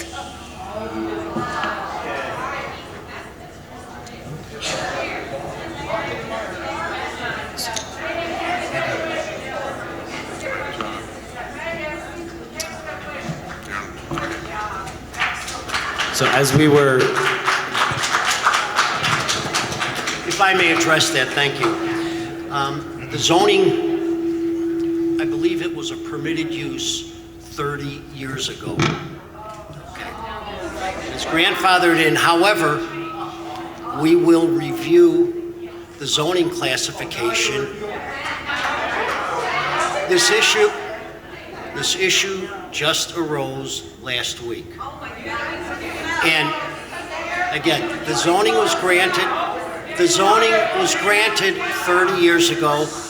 We will review the zoning code and their entire operation to see if it in fact complies. Thank you.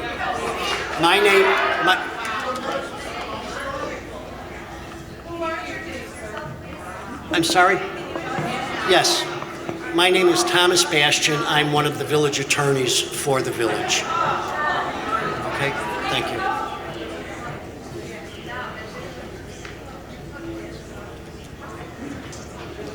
Yes, next question, please. Hello, I'm going to really make it easy on the panel since you seem to be having a bad time this morning or this evening.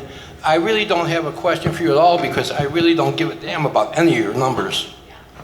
What I have to say is I just want my friend to hear my story. I moved from Cicero after 20 years. I want a nice place to live.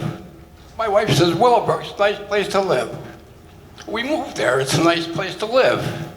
My wife can't breathe upstairs. She doesn't know why. She's wondering why, can't breathe. All of a sudden in the middle of the night, I have to get up. My mouth is so dry, I'm choking. I think I'm gonna suffocate. I get up in the middle of the night, twice a night, to take water. So I thought, what's going on? And I didn't know about any of this till a week ago. So I start putting sleeping under my sheet.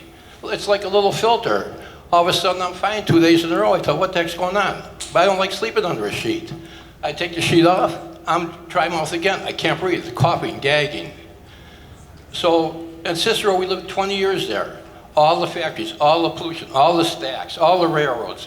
We never had a problem breathing at all. We come here, a clean place, beautiful place. I'm just here because my friends and neighbors are going through this, and I've had enough.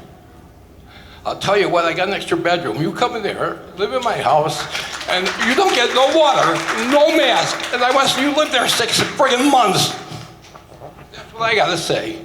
There's film coming inside my house. I got good walls, good building. I keep my place up. I got 4 vents in my roof. The second floor, some kind of crap is coming in my bedroom, I find out, and I'm sending in for a chemical analysis to see what's coming in my house. I live across the street from you. That's all I gotta say.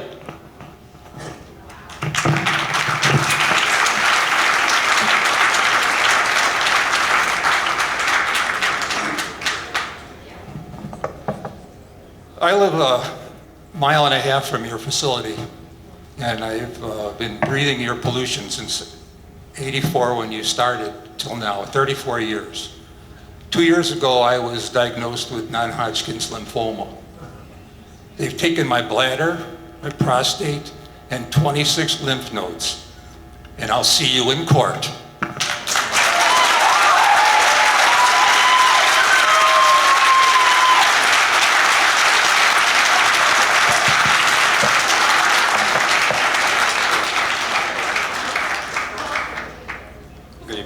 My name is Adham Sahlul. I'm a resident of Burridge, or at least my family is. My sister goes to Hinsdale South.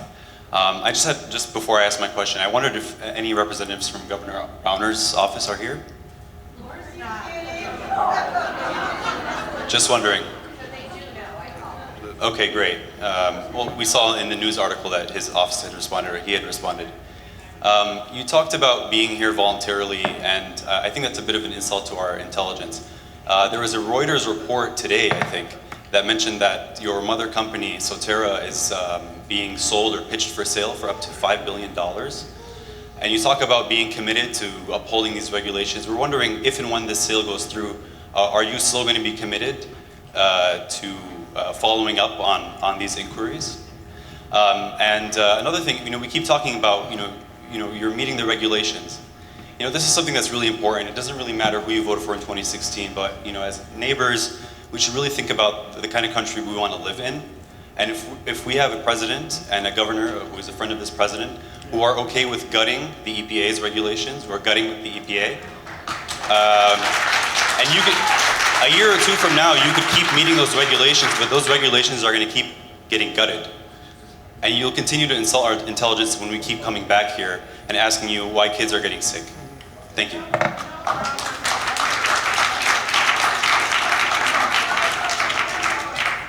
Did anyone want to address what he said? I can address it. We are, as you've known, we're private equity owned. I'm not aware of any sale of the company.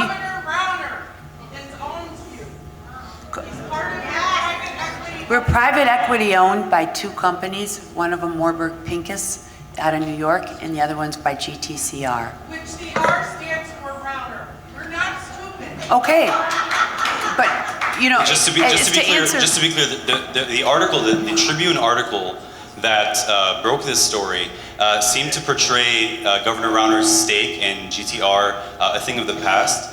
It seems that he still has between a 10 to 25% stake in GTR, so this is not a thing of the past. One other thing, this is not an attack on private equity or the private sector. It's not to say that there can't be good solutions from the private sector, but this is for calling for common sense regulations. I think we should be very clear about that. This is not some kind of attack on companies or corporations that are involved in healthcare or other industries.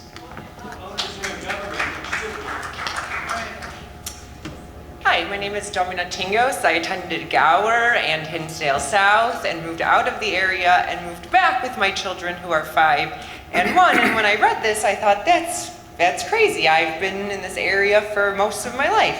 And as we all know, EPA, all due respect, highly regulated industries often have a revolving door into the private sector, and I'm not going to ask where that relationship lies with anyone at the table or who you guys know at the EPA. But some years back, and if you don't know, when DuPont Chemical, which I'm sure everyone's familiar with, was polluting the Ohio River for decades and decades, the EPA was very, very tightly wound with them and knew much about what was going on. And there were documents internally and memos with DuPont knowing exactly what those chemicals were doing. So my questions are to you, is there any evidence when this does go to court, because I'm sure it will, that regardless of you are meeting the EPA's regulations, that there was any inkling that you knew there was some higher risk to cancer for your employees as well as the people in the local area?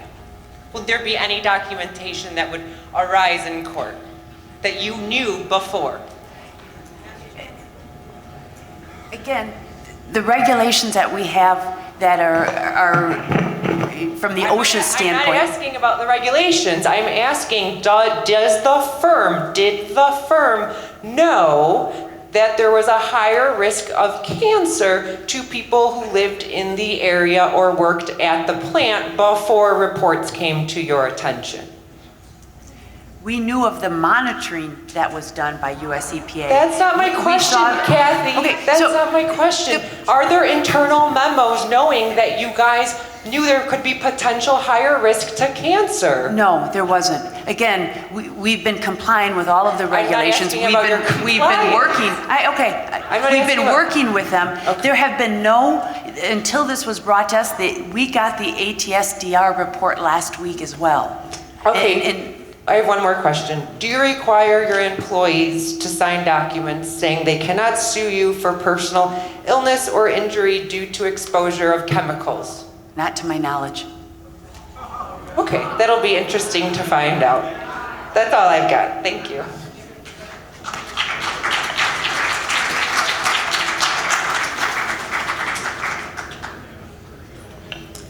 Dr. Johnson, earlier you stated that the respiratory effects were mostly expected in workers, not so much in residents. My family and I reside half a block right on the corner of Midway and 83. This is my 11-year-old daughter. She attends Gower Middle. She attended Gower West. And we live in a 2-unit home. Every single day for the past year, every member of my family, my husband, my 2 daughters, myself, my mother and my sister who live in the other unit have suffered with headaches, dizziness, respiratory problems, sinus problems, stomach issues every single day. As much as I clean my house, there is every day a film of something covering my walls. My daughter, when she was 4 years old, we discovered that she had a cyst unexpectedly in a bone in her leg. 2 years later, she was diagnosed with asthma. My 9-year-old daughter has to receive nebulizer treatments because she has wheezing and she can't breathe. There is no history of asthma in my husband's family whatsoever. Our neighbor next door cannot be here tonight because a year ago he was diagnosed with leukemia. 50-year-old man, healthy otherwise. So my question is to our elected officials.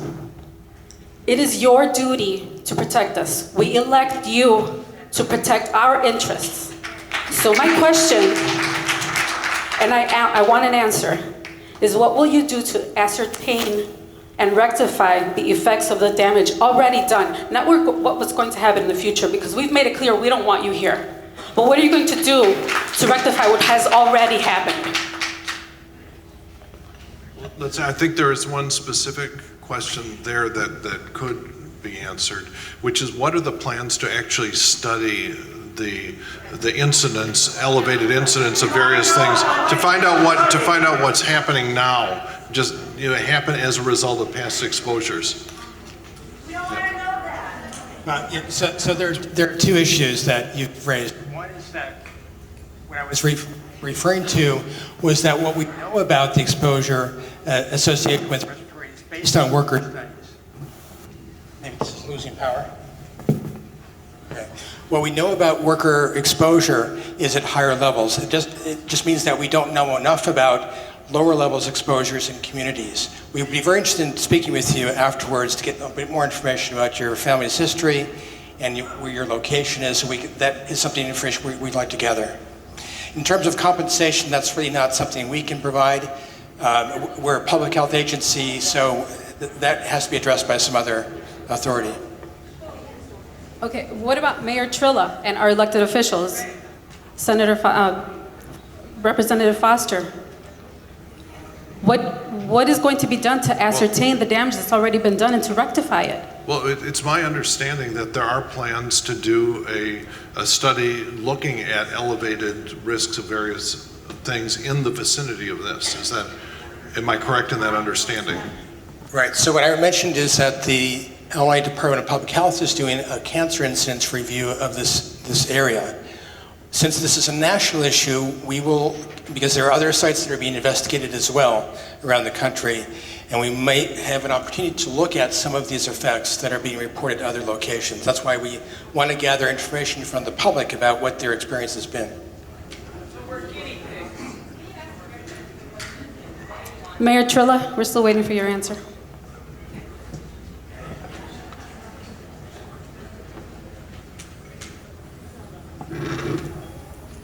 Go ahead. What is your answer? Well, here's the situation we're in. We've been made aware of this 6 days ago. I'm sorry. I was not aware of the zoning scenario that's been in existence for 30 years. I've been there for 5. I don't know, is the honest answer. I'm listening, I'm gathering information, and I'm learning just like you are. I'd like to hear from the health professionals about the risk. You're responsible. Yes. I understand that. I understand that, and that's why I'm here. Okay? I don't have the authority to shut down this factory. This is a federal regulated factory and industry. I do not have that authority.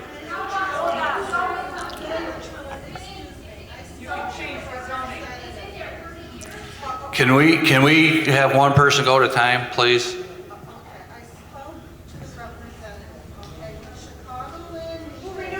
Which representative did you speak with? Okay.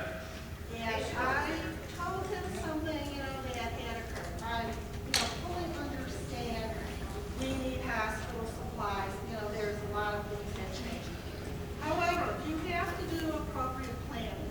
When we needed a proton beam, radiation therapy department placed in Chicagoland, the University of Chicago, together, with Argonne Lab, Northwestern University, the Atomic, Energy Commission decided it was not going to go into the city of Chicago, Cook County, or this part of Cook County. They needed to put it in a safer place.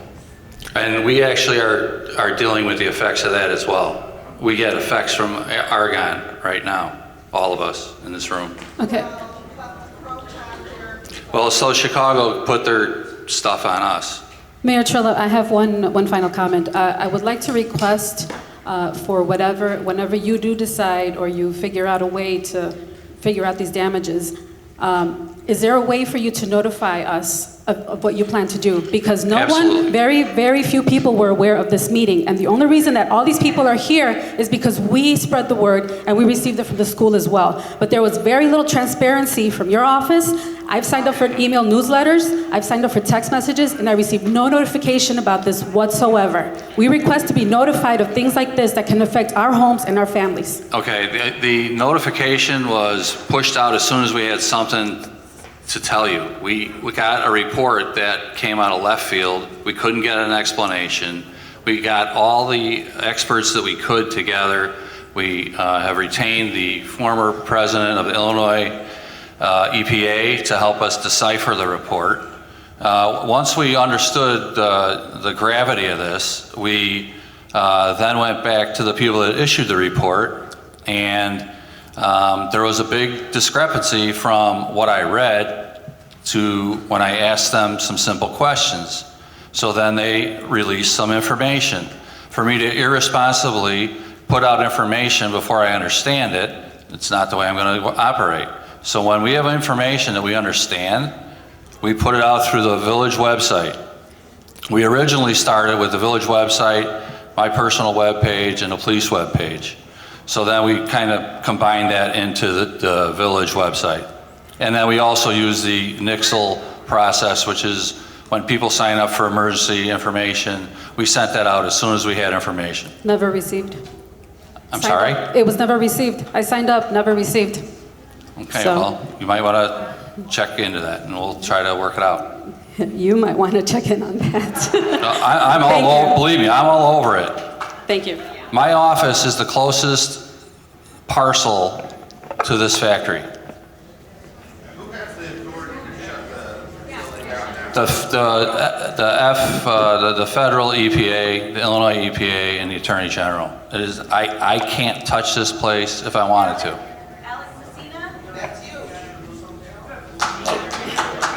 Okay. Again, I know this answer is not satisfactory, but currently the facility is in compliance with the terms of its permit and all the federal guidelines that we're tasked with enforcing. Okay, I got the question for... Okay, there was a follow-up on the zoning, and I appreciate that, and that has no impact on any of our state environmental regulations. I understand and zoning is a local issue. We have no authority whatsoever on zoning at all. So I appreciate the question. But that's a local issue that we're not involved in and have no authority with regards to zoning. Zoning's a local issue. It's not a state issue. I'm sorry. Okay. So, I got a question for EPA. In 84, when they started the factory, what kind of permit they got? Is it based on concentration or pounds per year? And my house was built in 79. It's much older than the factory. There is a residential area here. Have you ever done the air dispersion model? So I request to give me or disclosure everybody the permit, original permit. My second question is how often you auditor or renew the permit. The third question is did this company have ever violate the emission law or the environmental laws, regulations? Any history of that? Okay, now you look at the chart from the report. There's no data from 84 to 95. Then, starting from 95 to 98, every year the emission is from around 18,000 pounds per year to 32,000 pounds per year. Then all of a sudden, 99, it's dropped to under about, I can say it's probably under 3,000. What happened there? Is it because of any violation? Now, look at this. Well, if we could answer those questions, then maybe I think those 5 questions should provide a good start at what. Just answer the first first question.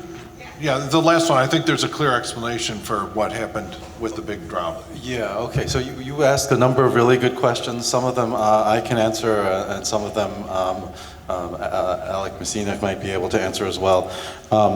So I'll try to answer it backwards, and please remind me if I forgot any. So you asked about this drop in emissions from 1998 to 1999. This corresponds to the federal rulemaking. It's called a NESHAP, and it's really a toxics rule. And at that point, there was the NESHAPs were updated for ethylene oxide facilities, and so the facilities around the country were subject to these new regulations, and the company at that point incorporated the technologies required to meet those standards. And so you see the drop in emissions is due to the complying with the new standards that came in at that time. You asked about a lot of permit questions. IEPA is the permitting authority, so I can ask Alec to answer some of those questions. But I will say that the original permit in 1984, the construction permit, was a minor source permit, and so it is based both on the amount of pounds that are emitted, so it falls below a certain threshold, it makes it a minor source permit. And then there is also a permit for the standards to meet these federal standards. There is also a destruction efficiency standard that it has to meet at the stack, which is a 99% destruction efficiency. And that's a federal standard which is implemented in the permit as well. So beyond that, I'll let Alec speak. Okay, so you had asked about Ed answered the question about the initial permit. It currently has what's referred to as a Clean Air Act permit program permit that was issued in, June 8th, 2015. They're for a term of 5 years, and those are easily obtainable documents, so we can get copies so they can be disseminated, so you have an opportunity to take a look at that. That's very simple. And then I think you talked about enforcement history. Was that the other question? Yes. Do we have any violations in the history? There was one in 2002 that I think was handled by US EPA. There was another, we had sent a violation notice in 2013, ended up referring that to the Attorney General's office, and that was resolved. I think someone alluded to it earlier, but it was a $50,000 penalty and some other terms as well. All of that's public information. I'm happy to get that as well. And that was resolved, I believe, 2 years after the violation notice. It was referred to the Attorney General's office for formal legal enforcement. Okay, for the permit, just walk me through. You got the initial permit, then how often you renew the permit, or without any new regulation, you are not going to the permit is in effect until there are new regulations come up. Is that correct? So the permits last for a term of 5 years, and they have to renew them. But the permit includes what is referred to as reopener language. So if there were additional regulations that were passed in that during the life of the permit itself, then the agency has the ability to reopen and impose additional regulations, restrictions, what have you, testing requirements, and so forth. So are there any auditing process or procedures for? I know the company is self-reported. Are there any auditing procedures or requirement? How often, or have you ever audited? Sorry, so those are great questions, and unfortunately I don't have the inspection history with me here. No, hold on. Those are fair questions. I totally appreciate that, and they're important, and you need to know that. I respect that. I don't have those with my notes. That's absolutely something that we could communicate. What we have a federal work plan that says where we're supposed to go to inspect, how often we're supposed to inspect, and that is part of our responsibility. I just don't have that with me, and I'm absolutely happy to provide it. So if you talk about over 3,000 pounds per year release, you call these minor sources. Does it require the air dispersion model? Since you know this is the residential area. I live in this area. My 3 kids all went to Gulf West and the Gulf Middle. So the permit does not require an air dispersion modeling be conducted. It is the National Air Toxics Assessment Report where the air dispersion modeling was conducted. And we, in our Chicago office, we conducted supplemental air dispersion modeling as well, which the results are actually presented in part in this ASTDR report. So did that answer your air dispersion modeling question? Yeah. So there's yes, I'm sorry. All right, yeah, could we cycle to the next question? Okay, I'll get the next question. Yeah, I should say also. I'm going to try to be as brief as I can. We have our business in Willowbrook for 31 years, and my daughter has an autoimmune disease, and she's worked with us, and all the doctors keep telling her there's nothing wrong with her, they don't know what's wrong with her. I'm not blaming you guys. I don't know. People get sick. I understand that. But what I want to know is, how do we get tested to find out if we've been exposed to this chemical? Because I read that you can't go to your doctor and just get a blood test to get it done. You have to maybe go in the hospital or whatever. So how do we go about doing this? And my next question is, who's going to pay for it?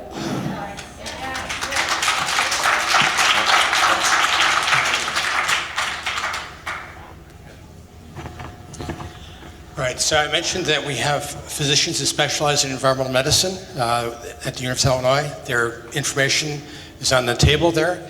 We would encourage you to work with your physician, to contact them, to look at the individual cases. And I'm assuming that there's a process for then covering that through your insurance to evaluate that. Yeah, in terms of testing, that's something they'll have to consider. As I mentioned earlier, it clears from your body rather quickly though, so there may be other tests that would need to be done to evaluate that. Okay, so it clears through your body, I get that. But what kind of damage has it done while you're breathing this in? That's what we need to know. I'm trying to be calm here. I don't want to panic, and I think a lot of people are panicking, and I think we need to wait till everything's in, we find out what's going on, we need to get ourselves tested. Is that a recommendation? I think, as I said, to work with your physician to get the appropriate consultation to determine whether there's a linkage to this potential exposure. Yes.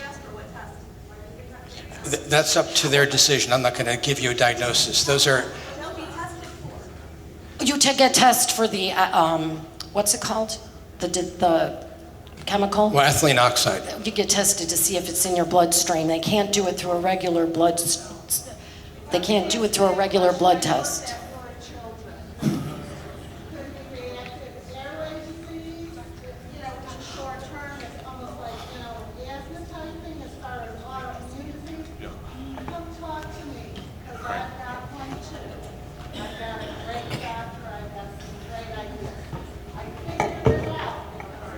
Well, okay, we'll talk after. I'm going to move on. Thank you. So my name's Peter Orris, and I'm a professor and I'm Chief of Occupational Environmental Medicine at the University of Illinois Hospital and Health Sciences System. The short answer to the question of can you test for ethylene oxide in your body is it leaves your body far too quickly, as Dr. Johnson said.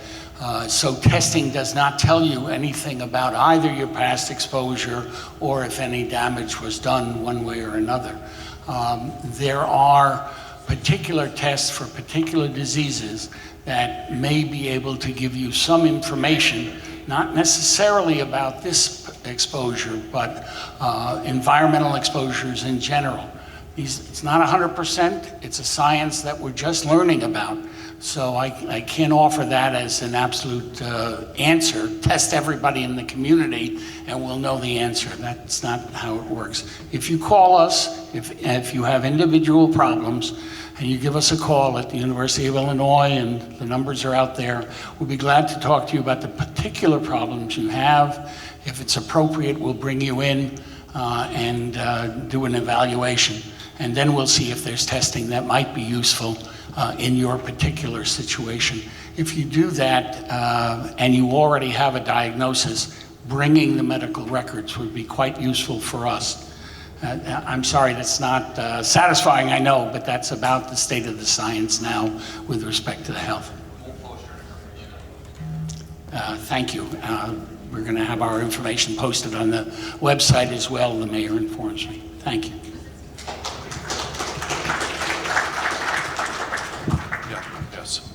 Thank you. I'm a 27-year resident of the village.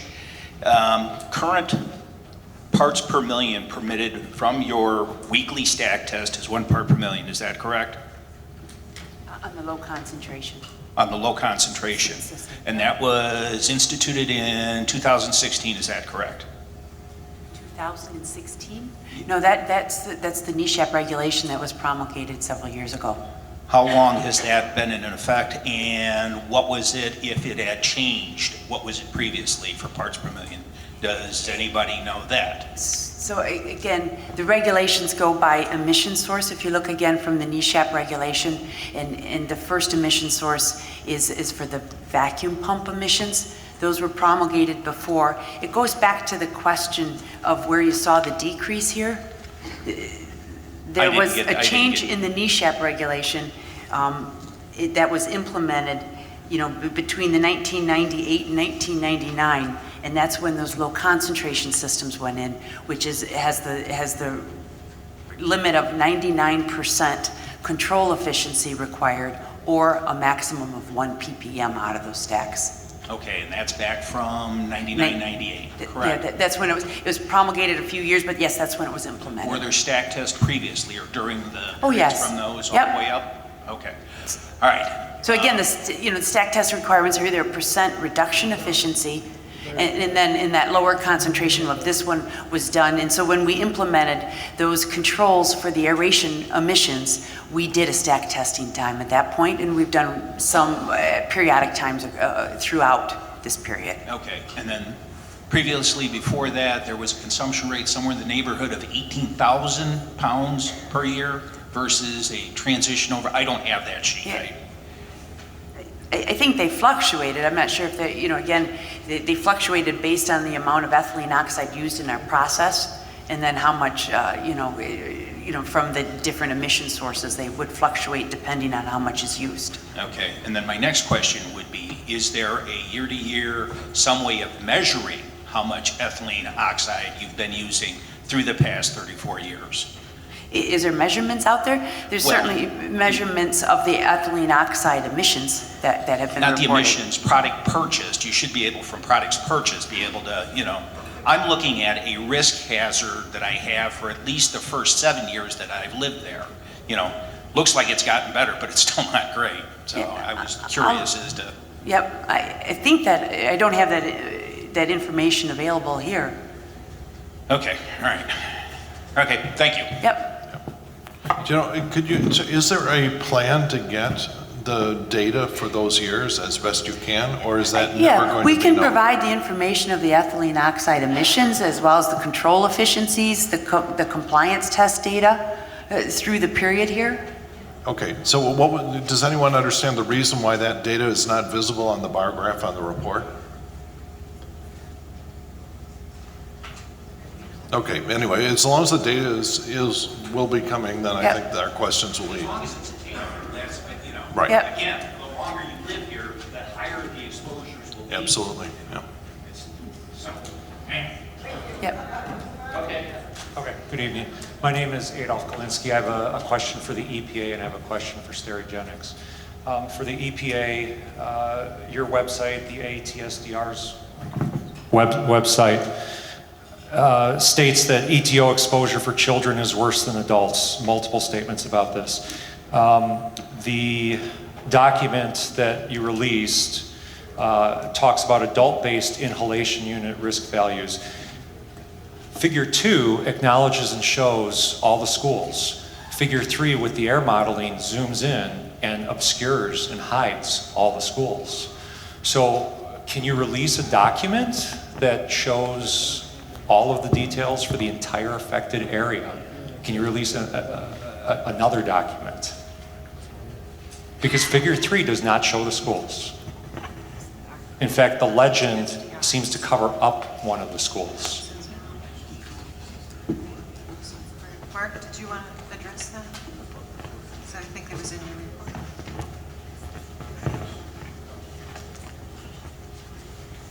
report. So EPA modeled 882 receptor points in the community, and I'm not sure how that was, I'm not sure how that was, those receptor points, the distance out from the facility were chosen. I'm not sure if Ed can speak to that, but we were provided this map. We wanted a visual of what the gradation of concentration was from the source. It wasn't a deliberate not putting those schools on. We wanted to back out to show how many schools were within a mile of the facility in the first. So I created the first map, and EPA gave me the modeling map, because they had the receptor points. So we can create a new map that shows the schools on here. And I don't know if there is another map made already, but we can find one or make one for a future document and put it on the website, I'm sure. I think it should be published, because the website talks about how important it is, or how severe this is for children, yet the document doesn't show it, doesn't talk about it. It shows where the schools are, and then it ignores the children. It'd be nice as a parent, I'm a parent of 3 children in these schools. I'd like to understand how I can use this data and information about my children, the children that are in the school 8 hours a day, every school day. So they're exposed to the ethylene oxide. So we're going to do that? We can create the map. One other thing just to mention, and I know that there's a huge data gap when it comes to children's environmental health, and most of the information we have about ethylene oxide exposure is in animals and working adults. And those are obviously, it's a different population, it's a healthier population than a lot of times when you have an asthmatic child or you have elderly folks that have they're compromised for other reasons. So a healthy worker population is really different than a residential population in a lot of ways. So you're absolutely right, there's a limit to what we know about how this affects children, but we do know that most environmental pollutants, because of how children have a greater exposure because of their body weight, their lung surface area, their respiration rate, their behaviors, often they have a much greater exposure than adults. So it's an area that we need to do more research in, but it is pretty limited at this time. Oh, also, one thing that we do when we do risk assessments, which again, this is theoretical, but we do age adjusted for if it's something that we know is, if we know something that's a mutagen, which means it affects different age groups more or less than, so if you're an adult, it has a lesser toxic effect than if you're a child developing. That's what table 4 shows, that we kind of, we calculate a risk that we try to incorporate the adjustment for the susceptibility of that age range. So we try to weight the risk heavier for younger people when we do our risk calculations. Okay, and did the air modeling include weather and wind? Yes. It did. I believe that they use a 5-year average of real data to calculate a long-term average. Okay, thank you. And the question for Sterigenics, I understand that there are regulations that you need to comply to. Remediation has reduced the ETO levels by 90%. Kathy, early in the meeting, you talked about meeting compliance. You later stated that Sterigenics is committed to reduce ethylene oxide release as low as possible. Can Sterigenics spend more money to exceed the requirements? We can look at that again. If you look at the requirements, you know, from the NESHAP regulation, for the high concentration emissions, there's a 99% requirement. In our Willowbrook 1 facility, we get 99.9996%. So again, that's where I've said you don't want to hear it, but we not only want to meet, but we have exceeded that. So we're orders of magnitude ahead of the requirements in that particular one. On the low concentration emissions, which to be honest, it's a lot smaller amount of pounds of EO going into those systems. You know, there's a 99% efficiency reduction. And we get a 99.9%. We're always looking to see if there's ways to achieve, to further those, to increase those control efficiencies and reduce the emissions out of the stack. Gus Zervis, Willowbrook, 4 kids in the Gower schools.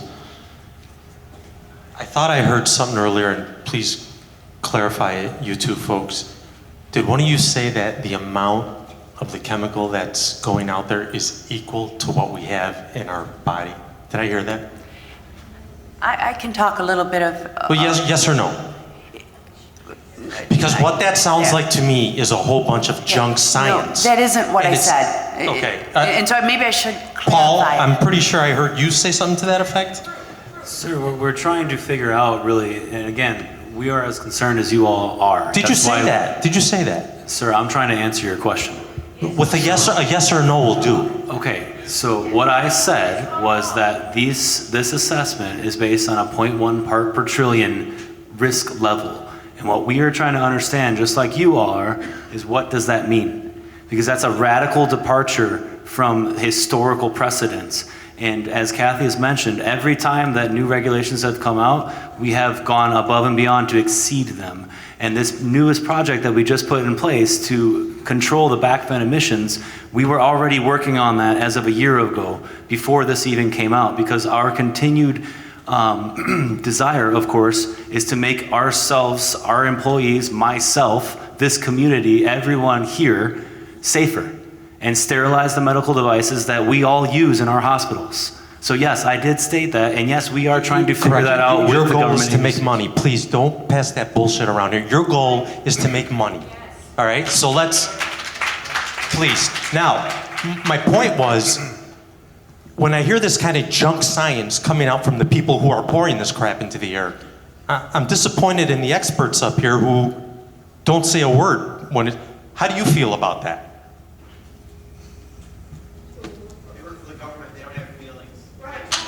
I mean, they're allowed to spread this junk science, and I heard nothing from you guys. There's guys up here with PhDs, guys who know better. Refute it, say something, agree with it. What do you think about that? I don't know the basis for the statements about that. Then refute it. Tell him he's full of crap.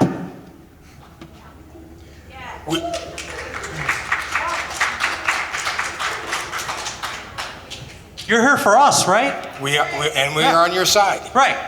Well, when you stand by as when a couple of corporate shills spew their garbage out and you don't refute it, you don't call them out on it, what kind of trust are we going to have in you that you're on our side?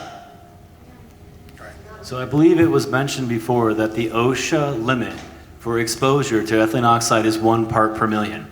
That is what all of this is based on. That's why the stack test and that test that we do every week is 1 part per million, because that's the average that you are allowed to be exposed to under the old understanding and you were completely safe. To go to parts per billion or parts per trillion is exponentially increasing your risk assessment, and that is new for us. We just found that out too. That's why I want to hear from these people. Right, so I think the statement about 0.1 per trillion is not the standard.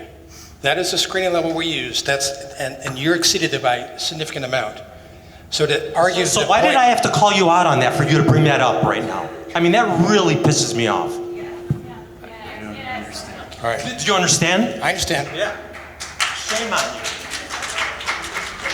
I mean, you allowed these two to sit up there for how long spewing out this junk science? You know better. You've got the PhD next to your name, not me. And yet you sat there and you allowed this to linger out there and to hang out there without saying anything. That is ridiculous. And that's why, you know why this room emptied out? Not because they're going home to watch TV, because they're disgusted. I heard everyone. They were like, this is bullshit.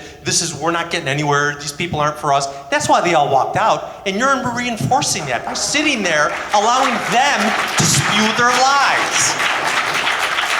They are corporate shills. They're not, I'm not here to listen to them. I spent 20 years in the corporate world. I know what they are. I came here to hear you. And until I just pushed you to it now, sir, you sat there saying nothing about the junk science that they're putting out there. Shame on you.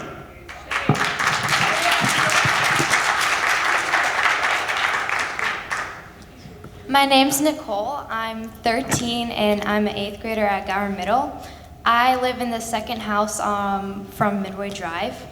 My dad was always a hard worker. He worked 7 days a week for several hours, and 1.5 years ago he was diagnosed with acute leukemia. The doctors told him he had 3 months to live, and as a 12-year-old back then, that was a lot of suffering for me, and that was so much stress. And I was really scared, so was my mom. She was crying every day because I thought she was gonna get something too because she was so stressed. Everyone was.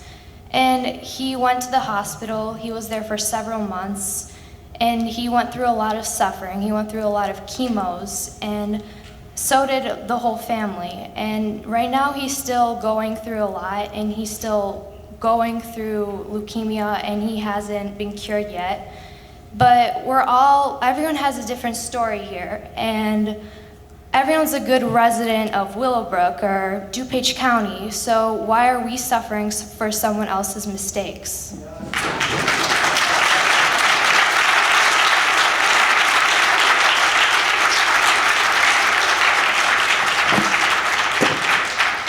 You probably don't have too much for that one, huh? Okay, so Peter, my guy.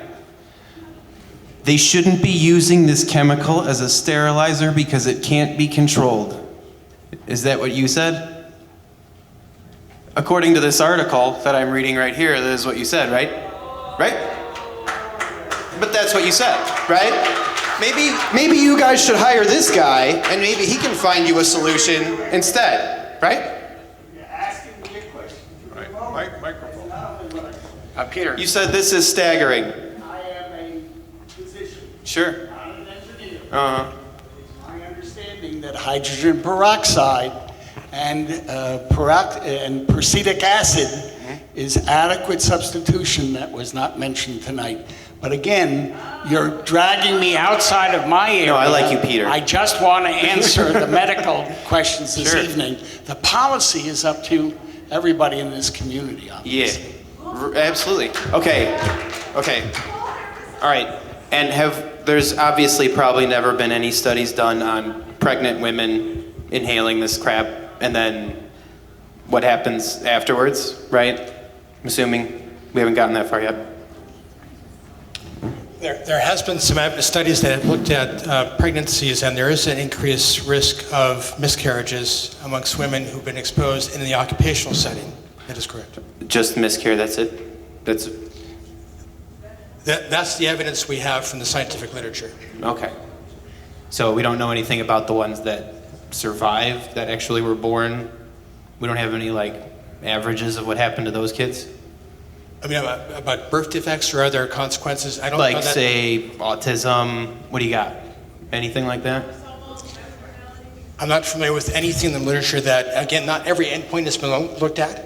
We're not familiar with those sorts of outcomes. But Okay. again, Okay, maybe we should look into that. I won't even tell you why. Okay, Durkin, go find the Don and tell him to get these fuckers out of my town. And I voted for him too. Tell him I did that. He ain't getting my vote again.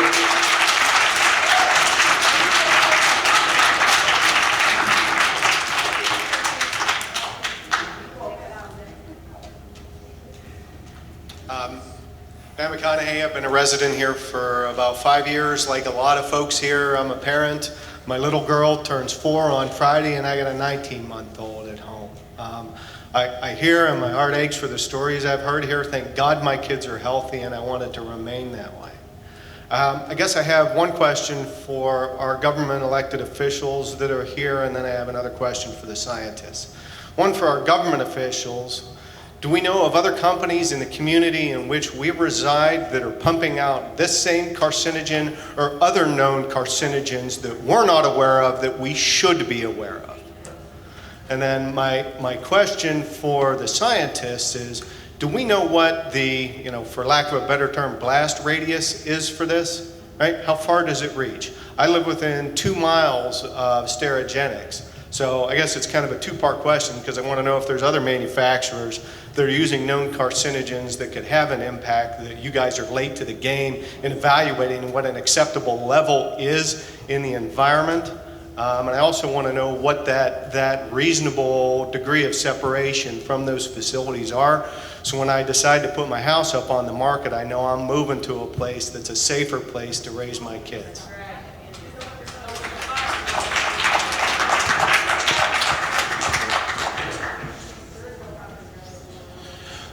So when you, the EPA provides a website, and Kathy mentioned it earlier today, the National Air Toxics Assessment website has a tool that anyone can use. It is a map that you can go into and look up your own area and see what your risk is for a variety of toxics that are in the air. We track, and that map will show you where the risks are and what parts of the country. And so that will give you an idea of what chemical it is, that is the toxics that are in that area. It is, however, a screening tool. It's not an actual map. It's not an actual map of the emissions that are in the area. It is a model. So it's at this point just a screening tool for us to determine policy going forward. And it's also an informational tool for citizens, like to address the question that just came up.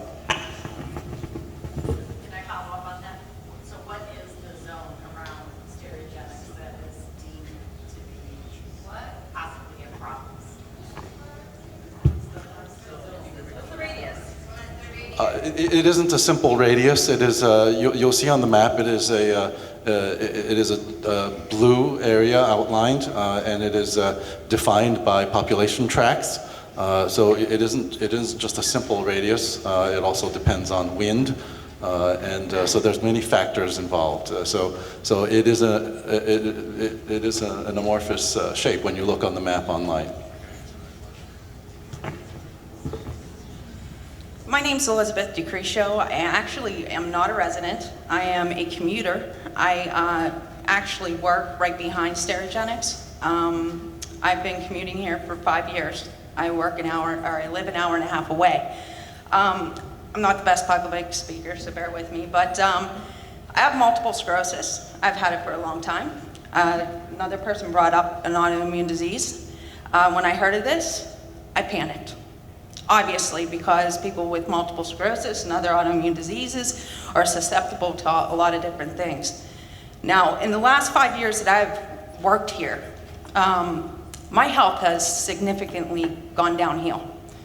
And I couldn't figure out what's changed, because I'm try to live, a certain way of life, and I've been diagnosed 10 years ago. So what all of a sudden's going to happen? Beginning of the year, I was driving down Madison on my way home from work, right by the Walgreens there, and I sneezed and completely stopped breathing. Now, I'm by myself. I get off the road, try to remain calm. About 2 minutes and I was about to pass out because I felt it, and I finally start getting my breath back. It was the most scariest thing I ever had to deal with because I was by myself. Now, since then, I've had problems breathing. I'm coughing up all kinds of stuff. I don't even know what the hell's going on. I have headaches every single day. I go home, I start to feel a little bit better, but while I'm here, I'm sick. I have bad pains in my eyes that I had to go to the hospital for on several occasions. Now, when I found out about this, I'm like, I'm not a resident. So what do I need to be here for? I'm speaking for the people who actually have to travel here as well. Okay, it's affecting a lot of people. Now, I am not anti-government. I'm not gonna sit up here and like slam our politicians. I'm not gonna stand up here and slam Sterigenics. I'm not anti-corporation. What I'm anti, and what I don't have patience for, is stupid. In other words, your company should not be in this area, period. That's the thing. And the EPA, I'm sorry, get off your asses. This is too slow. There's people that have to deal with this 24/7. I have to do it 60, 70 hours a week. 24 hours a day, kids are getting sick. So I can care less about your bullshit excuses. I don't care about your testing and all that bullshit. And to be honest with you, these people are saying they're self-monitoring so they can write whatever the hell they want on this piece of paper and send it to whoever. And you're buying it. Wake up. No one's stupid here. And actually, I don't even want a response from you. It doesn't warrant one. You need to be in that facility monitoring what the heck is going on, because I can care less what their responses are.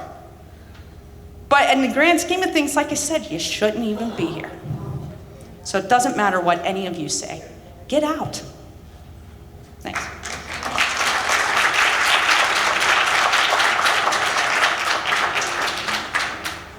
This question's for Sterigenics. Is this the only pollutant that you're emitting?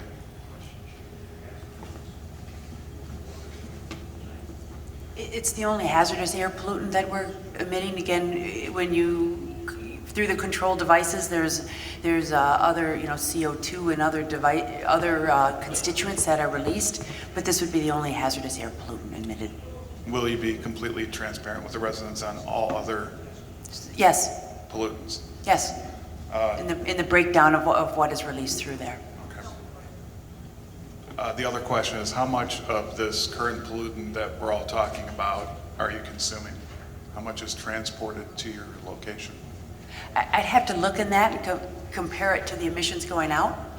No, how much are you, you're obviously ordering this gas, and I would expect you to have come prepared to answer these questions of how much you're consuming, how much is being shipped to your facility. I don't have those numbers right in front of me today. I apologize. Okay, well, let me put this in perspective with the point of asking about what the safe zone is. And it's very simple and basic. I do distribution, I know these things, I know how to find this information. A rail car, in the event of a fire, requires 1,600 meters, which is 1 mile. And it is highly recommended that the initial evacuation is 1,600 meters.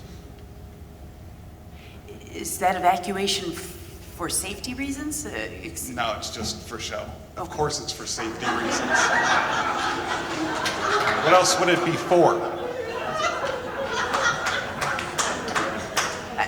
I wasn't sure if it was for environmental releases or if it was for the explosive. If it was environmental, that would also be safety, would it not? It is. You're correct. Okay, thank you. The other question is, when you were fined, what were the details of that fine? For the 2013? The $50,000, whatever it was. Yes.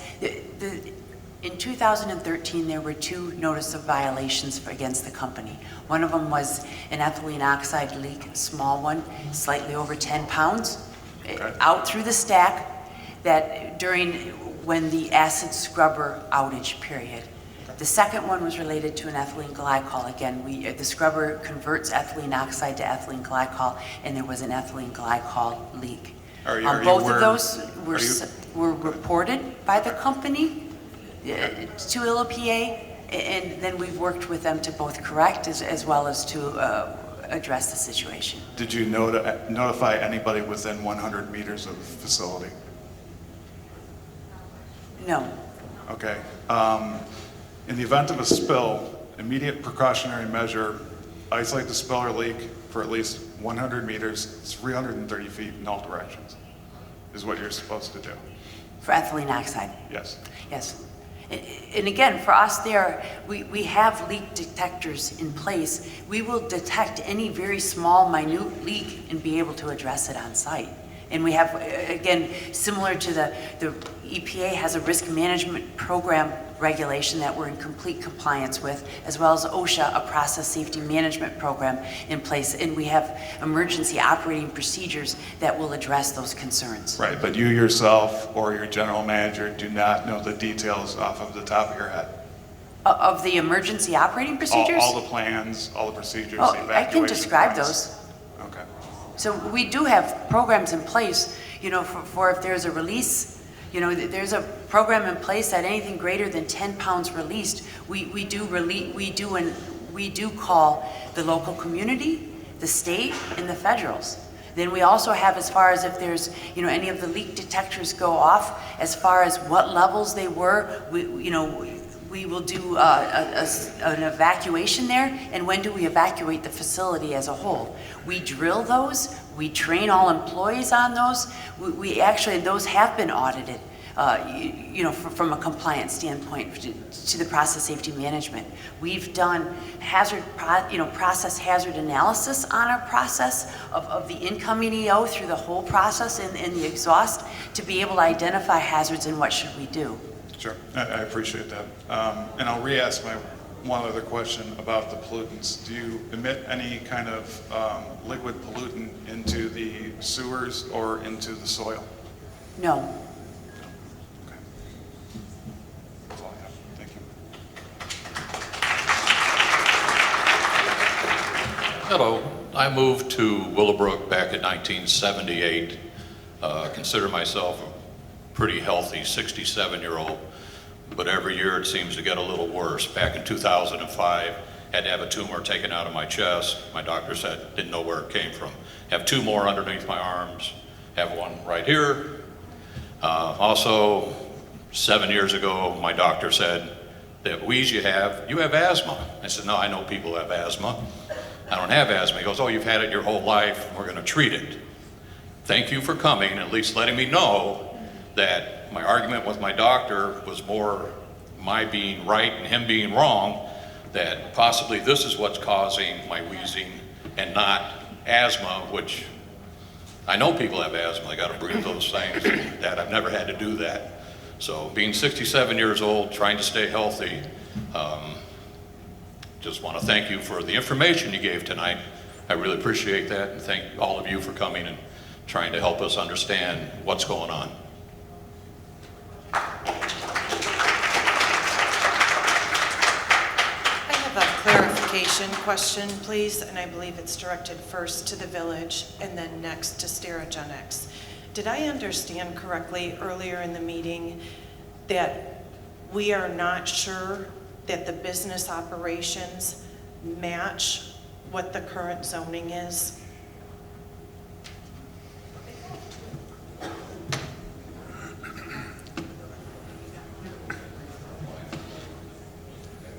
One of the residents, or one of the speakers, that was her position, that it does not match what the zoning allows, and that's why I will look into it. Okay, so at this point, excuse me, please, for clarification purposes, at this point, we do not know, the village does not have a direct, clear, and correct answer as to whether this business is operating, whether this business's operations match the zoning. The business operations match the zoning, or it was was permissible under the zoning code when it was opened 30 years ago. And have those zoning codes been updated in the years since? If the zoning code was updated in the years since, if it changed, it would be a non-conforming legal use. Okay, so if it is potentially a non-conforming legal use, how quickly does the village move to review this, review business operations? I have a follow-up question. I think the next question is, how quickly does the village act to be able to review the zoning and the business operations? I will review it within a week. Within a week? Yes, ma'am. So we are today, we're talking Wednesday to Wednesday? Yes, ma'am. Okay, so by next Wednesday, the operations and the zoning will be reviewed. If it is determined that it's not a match, what can the action be and how swift can that move to action be by the village? If the operation has changed from what was allowed under the zoning code. Now, again, if the zoning code has changed, they may still be a legal non-conforming use. Depending on what the investigation determines will depend upon the remedy. If they are in violation, we would have to file a petition in the court for a zoning code violation. So their potential remedy is court action for the zoning code. That would be the only remedy that the village can take. And that remedy would be asking that the business be ceased and removed from its current location? Depending how far the variance was, if there is one. So by next Wednesday, could you please post this answer for us on the village website? Absolutely. And will you also post with that what the next community meeting that we can participate in to be proactive on these regulations? If this business should not be operating in the zone and in the residential area where it is, we've had enough people here tonight to say that it should be removed for our safety. Please give us that information. Share it quickly. I'm sorry. Please give us that information. Absolutely. Share it widely and quickly. I'll be checking your website next Wednesday, and give us the opportunity to participate, to do what we need to do for the health and safety of the community. And again, we are looking at this for the first time. This is the first time anyone has suggested that they are operating outside of the permitted use in that zoning code, in that zoning district. We appreciate that it's been brought up, and we appreciate the fact that you've given us a direct day of Wednesday. Thank you. We'll be looking for that, and we appreciate it.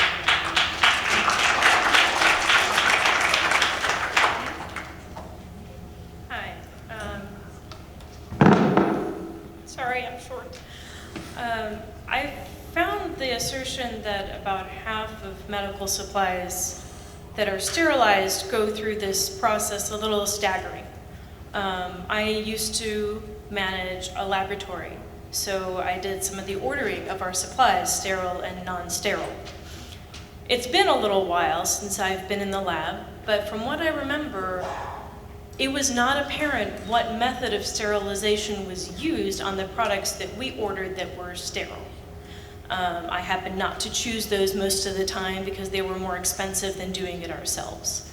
What are you doing to educate the people who are ordering these supplies about alternative methods? Because I'm sure if somebody puts together a huge surgical pack that contains one component that requires this type of sterilization, that they would be more than happy to at least consider sterilizing that component separately and decreasing the load nationally or internationally so that we don't have as much of this chemical being emitted at all, not just in our community, because just because you shut down your doors here, which it's kind of clear from the crowd here that one way or another, these facilities here will be shut down.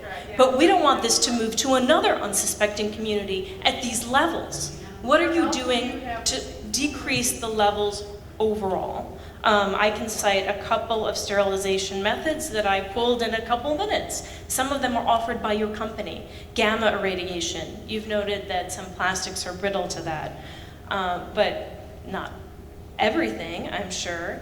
Electron beam irradiation, which was not mentioned. Some others I found were chlorine dioxide gas and vaporized hydrogen peroxide.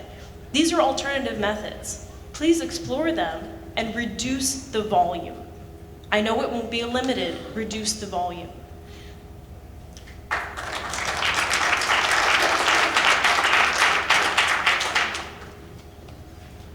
As we've seen tonight, there are many outstanding questions regarding the potential health effects. Do our government agencies and elected officials believe that it is safe?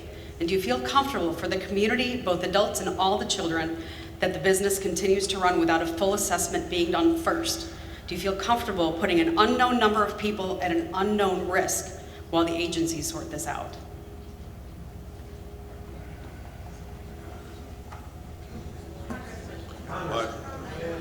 Well, I think, that's what we're here for. The EPA makes this kind of determination all the time for many different industries.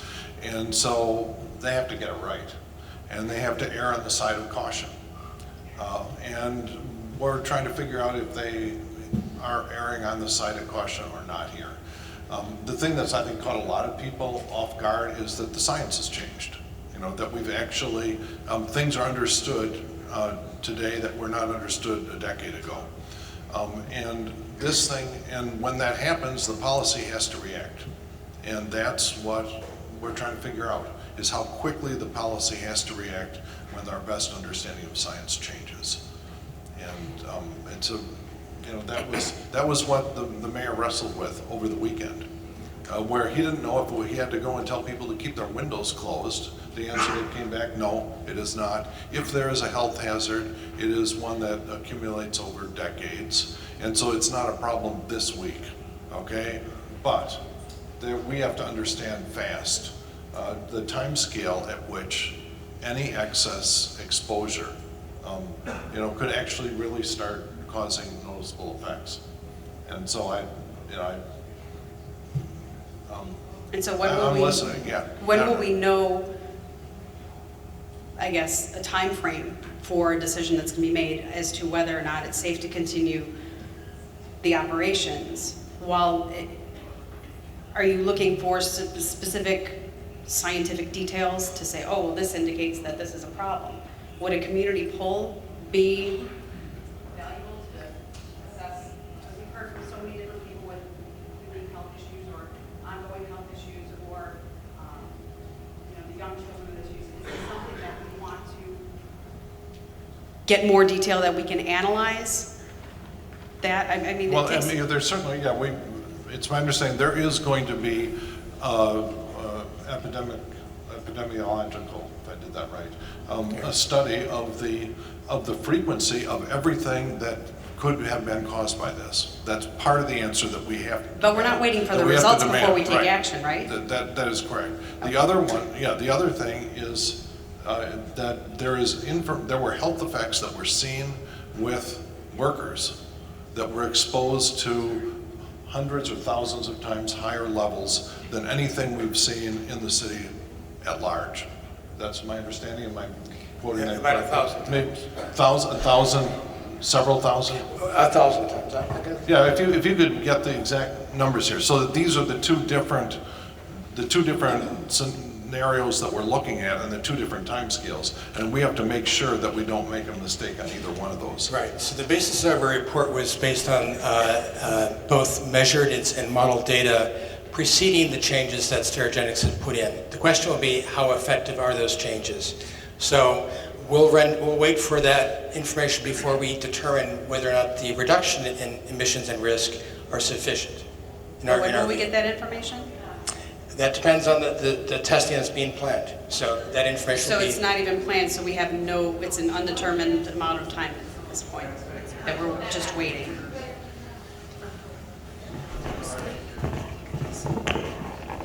The test, the STAG test is supposed to be done by the end of September. And then the other thing I wanted to talk about is, as the Congressman was talking about, we in Region 5 EPA didn't want to wait for the regulatory process to end, right? So that's why we reached out right away to our partners at Illinois EPA, and because our staff was concerned about the things that we saw, and then Dr. Johnson's help in trying to evaluate the health impacts. So while the regulatory process is a long and grueling one, there's a lot of research and modeling and verification of data and modeling that goes on and on. We didn't want to wait for that. And so that's why we decided to be proactive, take more real-time monitoring versus just relying on modeling data so that we could give real answers to people. And that's why we reached out to the company between ourselves and Illinois EPA and reached out right away to them that even though it wasn't required, there's no law that we could stand on to say you must put this equipment in, right? We didn't have the authority, but we reached out as partner agencies to the company and they were willing to put that technology on right away. So, you know, we're not waiting for the actual rule process to go all the way through. And that's the same explanation nationally, because as the Congressman said, there are these facilities that use this particular chemical across the country. And so we're taking a national approach from US EPA, which is to inform, to monitor, to get some real data so that we can evaluate what's the best way to fill in the picture to solve the problem for the long run. But we in Region 5 are not waiting for that. You'll get a high five for doing your job. You're doing your job. I wasn't looking for a high five. I'm just trying to explain. No, I'm just trying to explain what we've done. Thank you. Hi. Hey, I have a business that is right in the red zone around the corner. I have had it for 15 years. I am in absolute shock that myself and my employees, when there was a large discharge, was not evacuated away from this dangerous chemical. To me, that the state maybe made a deal or something with them and paid this $50,000 fine. I would like to know at the federal level whether we could still apply some criminal charges to these people and lock them up. This is nutty that I wasn't evacuated, my employees were at risk, and apparently there's been more than one discharge. Second thing I want to tell you is I hear this nutty stuff up there about risk assessment, and okay, there's 3% and this many milligrams and these many people who get sick and crap.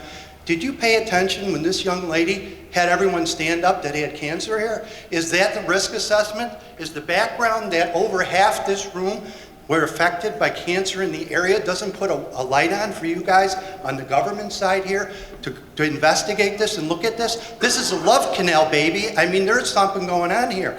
There are a lot of people that are nervous and stuff. You guys get paid by us. Please go do something and see, Congressman Foster, please see if the statute still runs. Put some of these guys in jail that are running this plant that didn't notify me and all my employees around the corner. There's a lot more people like that, okay?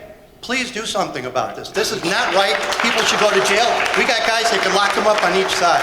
Yeah, it's my impression the enforcement of this takes place at the state level, and right, the high level law is set at the U.S. Congress as to what sort of allowable risks are. You know, we set in Congress very high level requirements, and the detailed rules are interpreted by the EPA for each chemical that may or may not be a problem. And that's, you know, believe me, you don't want Congress deciding for every little chemical what's safe and what isn't. You need experts. And then you have to make sure that we check their work, which is why I'm here. I would like to contend If I can add to that previous comment. So one of the things that we do in communities is provide health education. And one of the factors about cancer incidence is that the statistics are that 1 out of 3 people will develop cancer in their lifetime. That's uniformly across the US, regardless of where you live. What we're trying to do here, and I mentioned that the State Health Department is doing a review of cancer incidence to see if those rates are different here, if they're, specific the cancers that we're looking at are different here that may be related to that exposure. So that's being done, and we'll provide that information as soon as that's available.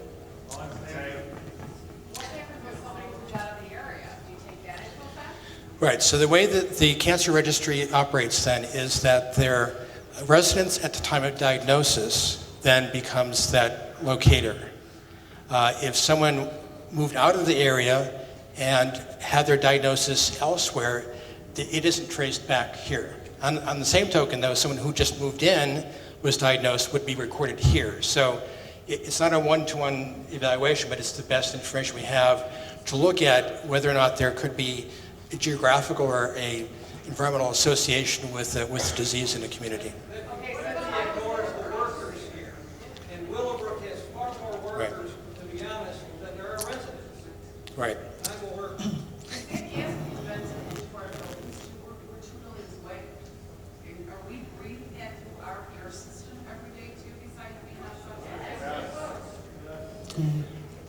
We don't have any information about indoor air levels. That's a good question. That's something that's going to be looked at. We don't know whether or not, because as I mentioned, this gas is very reactive, how much of that is modified as it gets into the air exchange systems is not known.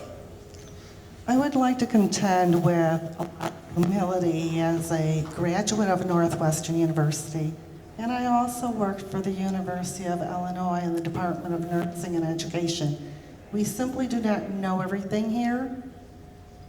According to the federal government, there are only 3 major centers in this country capable of diagnosing and treating all cancers, the entire gamut. So I'm going to share that information with everybody. They are MD Anderson Cancer Institute in Houston, Texas. They are Sloan Kettering Cancer Hospital of New York City, of which I just returned a week ago for the second time in 2 years, because I know I'm smart enough, where to go to get an opinion. The third one is the National Institute of Health in Washington, D.C. A lot of the things that we've heard today, and I've worked at, Children's Memorial Hospital also, is that with children, it's a whole different situation. We have to keep that in mind because little children are not big people. The other issue is a lot of things with this, what may affect one person because they're a healthy person, could conceivably affect somebody else because we do know there is a genetic component to cancer. MD Anderson will tell you that, Sloan Kettering will tell you that. So perhaps maybe somebody who had a genetic component to cancer in this community, whether it be a child or adult, because they lived in Willowbrook and because they were exposed to something, they're not going to end up with cancer compared to a relatively healthy person. Maybe they, can tough it out. So I think really everybody has to make decisions for themselves, but I'm going to tell you what. My decision is going to be, I'm going to vote somewhat like, with my feet, as I always do, until I can move out of this area because I don't feel comfortable with it. I will move my business to another community.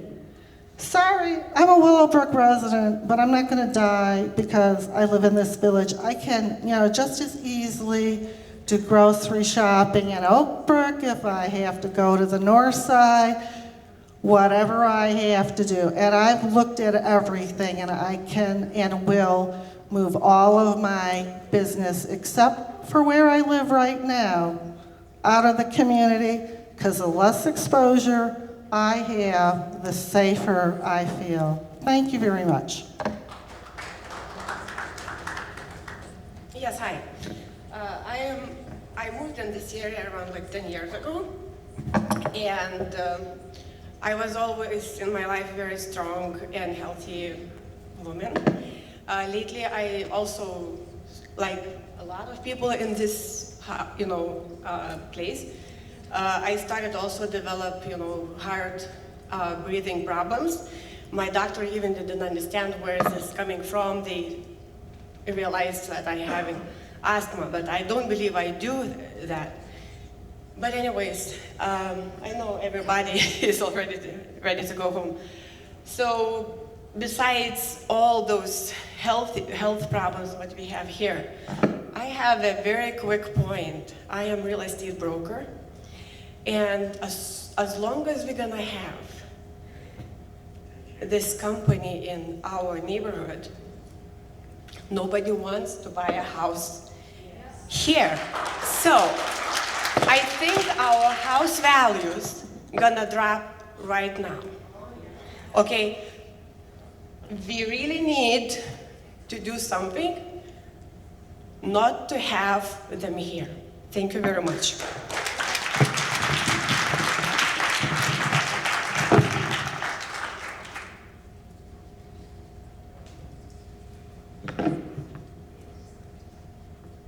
I wasn't going to speak tonight. I'm a Willowbrook resident, and I did get a bunch of texts over the weekend, and said, you know, I should look at this. So I don't feel like I've learned a lot tonight.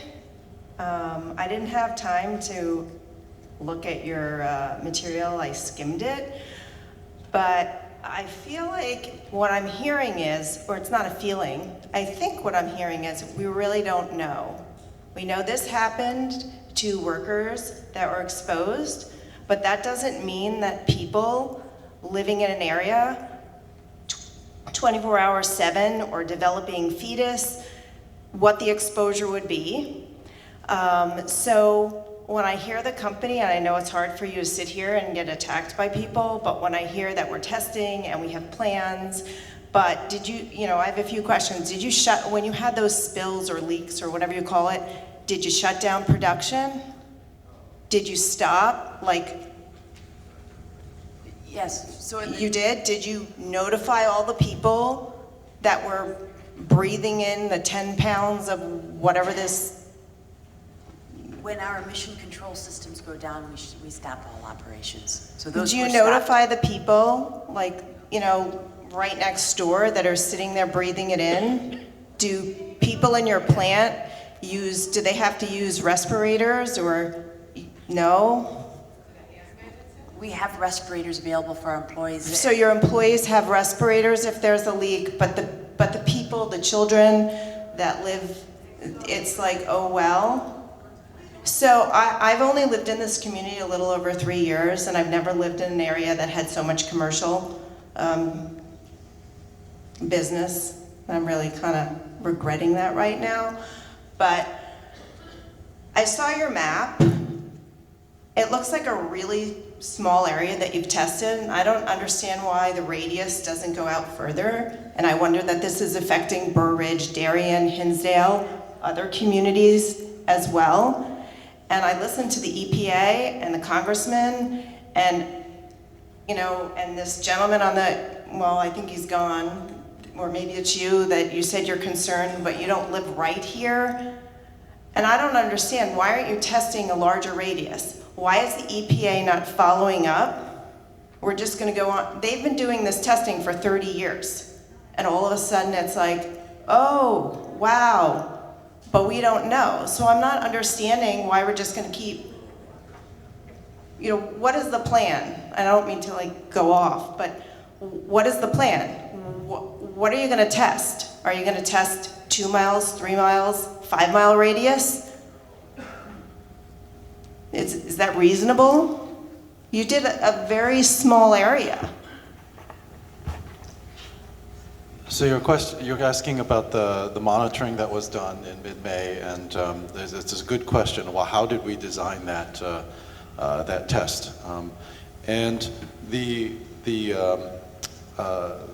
diameter of the test area that we determined was based on the modeling that we had done, on the screening modeling that we had done before that. And so the canisters were placed in an area that we understood was an area of risk based on the modeling. So that was the test procedure. We also, as I mentioned earlier, we're not even sure that the canisters were capable of picking up the concentrations that we were thinking we'd measure. So it is very difficult to measure these chemicals at these levels that we're talking about. So this was our first ambient test done with this chemical on the first facility and in the country that I am aware of. And so if we decide to do testing again, we will have to redesign that study and determine what that new radius will be for the study. So I'm not understanding, and maybe I'll ask the congressman this, why are we not going to test again? We have a It's my result understanding that's... that we are going to test You again, said correct? we might. So if you take something which is completely different radon that's naturally occurring, you can have one home that has a high level and the home next to it might not have a high level. But we only did a little area, so we really don't know what the effect is for the community at large. I feel like you don't know anything, but then we're gonna let this company just keep... Well, it's my understanding, correct me if I'm wrong, it's my understanding that you do plan and you will do additional testing, and it will be more detailed than the stuff you've already done. Is that correct or not? Well, it depends on the stack test. That's why we want to get the measurements of the stack test first. If the stack test shows that the emissions is considerably lower than what we originally measured from the original monitoring, then it's possible that we may not be able to detect it with the current technology that we have. So an ambient monitoring test program, we have to determine based on the stack test whether that is the best next step. Like I said, it is very difficult to detect these at low levels. But you did detect, correct? We did detect on this first test, that's right. You're kind of saying we might not detect again? It depends on how much lower the new stack test results are. So based on that, we will determine whether we need to do more monitoring and whether we think we can even measure it. Well, I think it's a little disappointing that you found a way to measure it, right? But you're going to do another stack test, and forgive me, but I only have a bachelor's degree. I don't understand what the stack test is. I'm confused about the same point.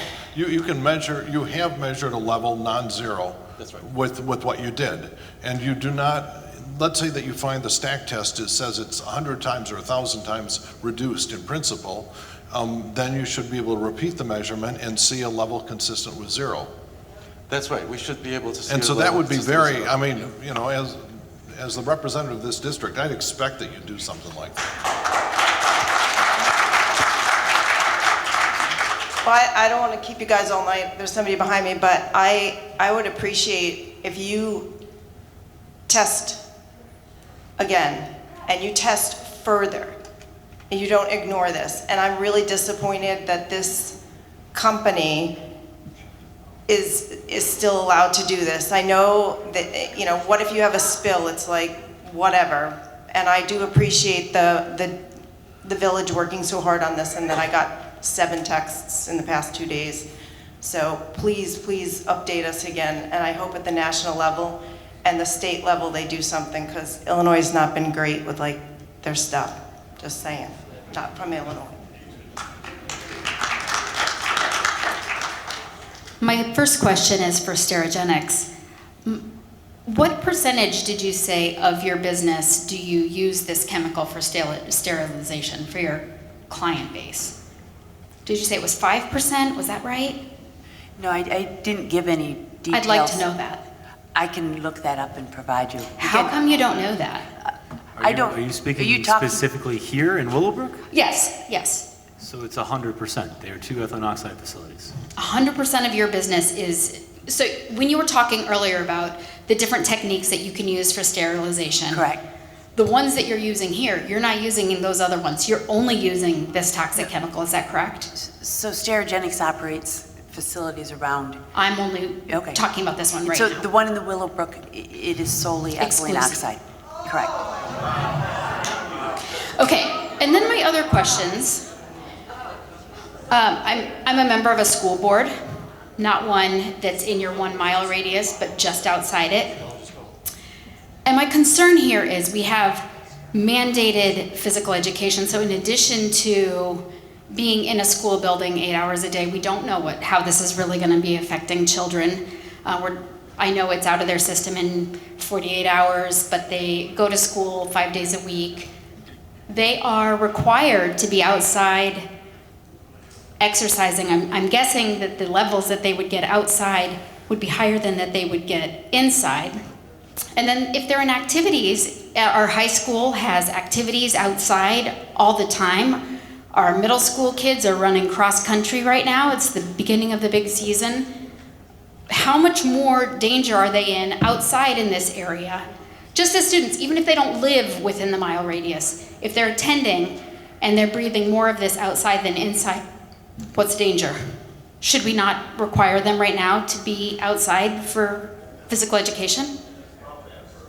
Athletics, should we have meets and football games in this circle until you've completed your work or until you're booted from the community? Should they continue to do that?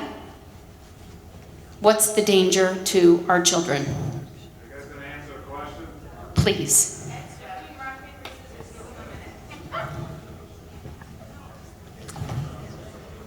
As I was mentioning, the basis for our assessment has to do with long-term risk. Right. We've also looked at the comparison to shorter-term effects.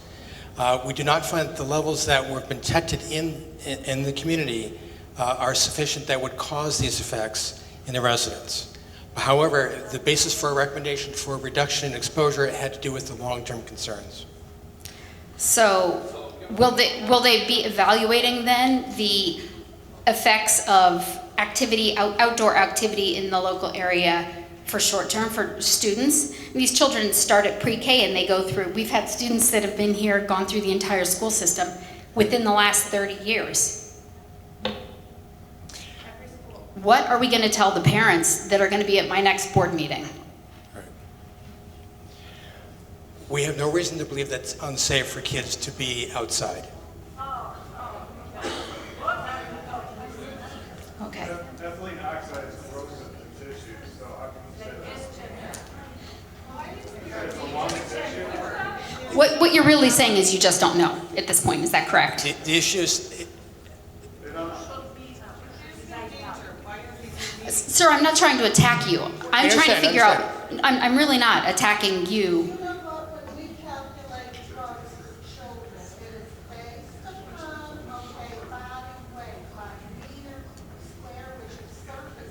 Right.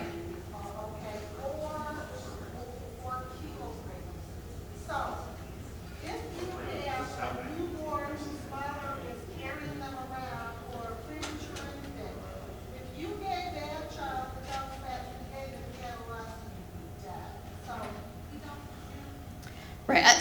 So the study hasn't been done.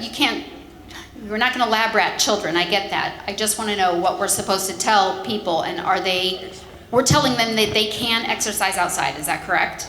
Not a problem.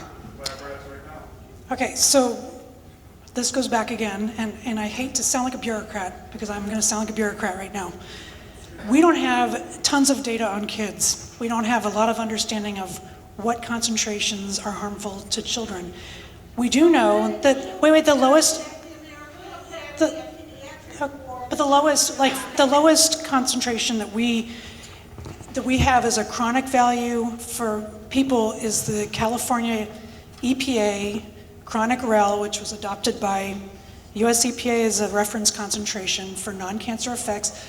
That number is 30 micrograms. The highest detection at a residence in this community was 2.1 micrograms. The California number is believed to be safe for sensitive populations as well as just adults, kids. That's supposed to be a safe number for the general population.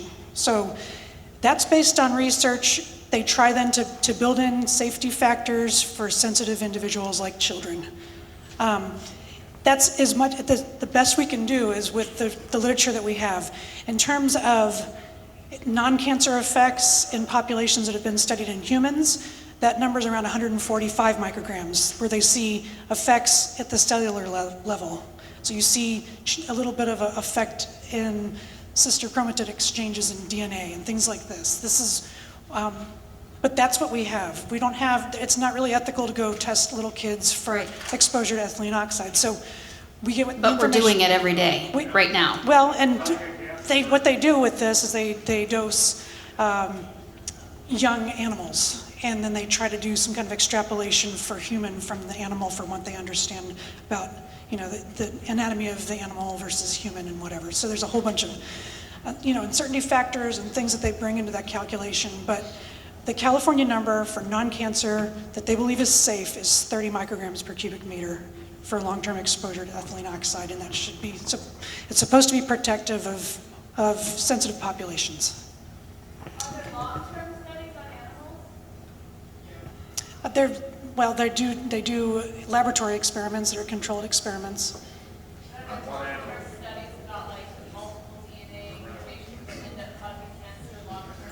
Yes. All right, I have a few questions here I'd like to run through quickly, hopefully. And my understanding from the mayor earlier is that the village doesn't have the authority to close the facility. Obviously, the people here have a strong preference, at least in the audience, about how we deal with this, but it sounds like the EPA does have the power, both at the federal and the state level, so I'm interested in hearing what more does the EPA need to see in order to close the facility, at least on a temporary basis until we have more answers. So to be very clear, we do not have the authority to come in and shut down a company, no matter what they're producing, if they are meeting the limits of what is set forth in the law and the regulations, right? So we can't just override what the laws are that Congress passed or what the regulations are that have gone through the regulatory process. So all we can do is enforce to what's in the law. So we can't go outside the bounds of that. And that's not the answer that you want to hear. But that is what our authority is. So no, we don't have the authority to go in and shut down the company. Does the public, if they're protesting and blocking your entrances? So, do we have to break the law to make this a point? well, so if the EPA doesn't have the authority and the local government doesn't have the authority, I mean, Illinois Attorney General was also mentioned. They also would require the law to have been broken somehow. So I guess that shifts our attention over to the Sterigenics folks. And what do you need to see in order to determine that the facility would need to shut down? At what point would you guys actually make that decision? Again, we just received the report as well. We have worked completely with the US EPA Region 5, the US EPA at the federal level, as well as with IL EPA to try to understand these findings and see and determine, is this a real true public risk? We've committed to working through this and doing the right things as far as trying to reduce emissions as best we can. When is your lease up on your building? I have no The general knowledge. manager should be able to answer that question. Paul? What was the question? When is your lease up on the building there in Willowbrook, or the two buildings in Willowbrook?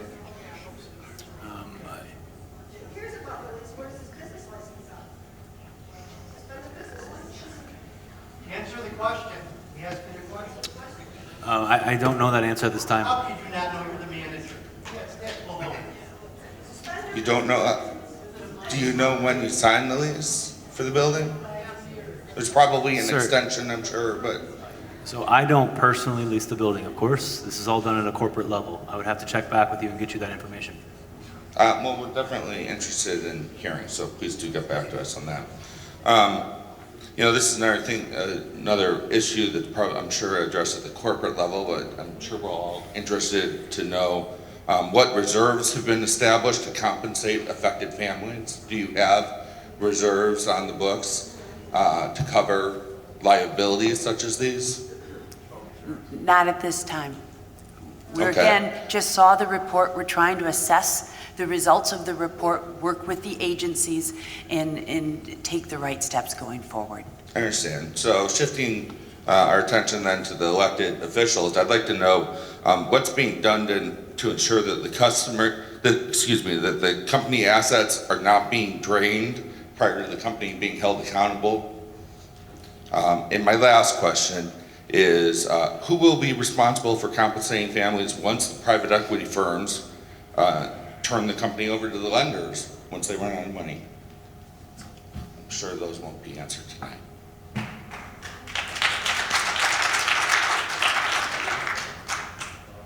My question surrounds the data collection on the instances of cancer. I'm confident that if it's cancer, that those instances will be collected, including my own cancer. But living at the end of Quincy, just behind Willowbrook Ford for 19 years, and now also within a mile of the facility for the next 6 years, so a total of 25 years, I wonder if there are going to be any data collections on other diseases such as lupus. My son contracted that at 6 years old, which is highly unusual for a child that young as well as a male. So I'm just interested to know if there's others in the community that have developed diseases other than cancers that are higher instances within this community. Right, so the state health department collects data on cancer, and that's reportable. It's required for any hospital or a physician to report that to the state. There's also a registry that they have for birth defects. But there, to my knowledge, there's no registry, no record of other diseases that we can just query to find out. That would require a more sophisticated epidemiological study, which we would then need to have some evidence to support moving forward with that. But again, we're here to collect information about people's experience. If there's something, and that's also why I was emphasizing the importance of talking with physicians, because they can be an important resource to us as well of what they're seeing in their patients. That might give us some clues about something unusual in the community that we need to look at more closely. Thank you.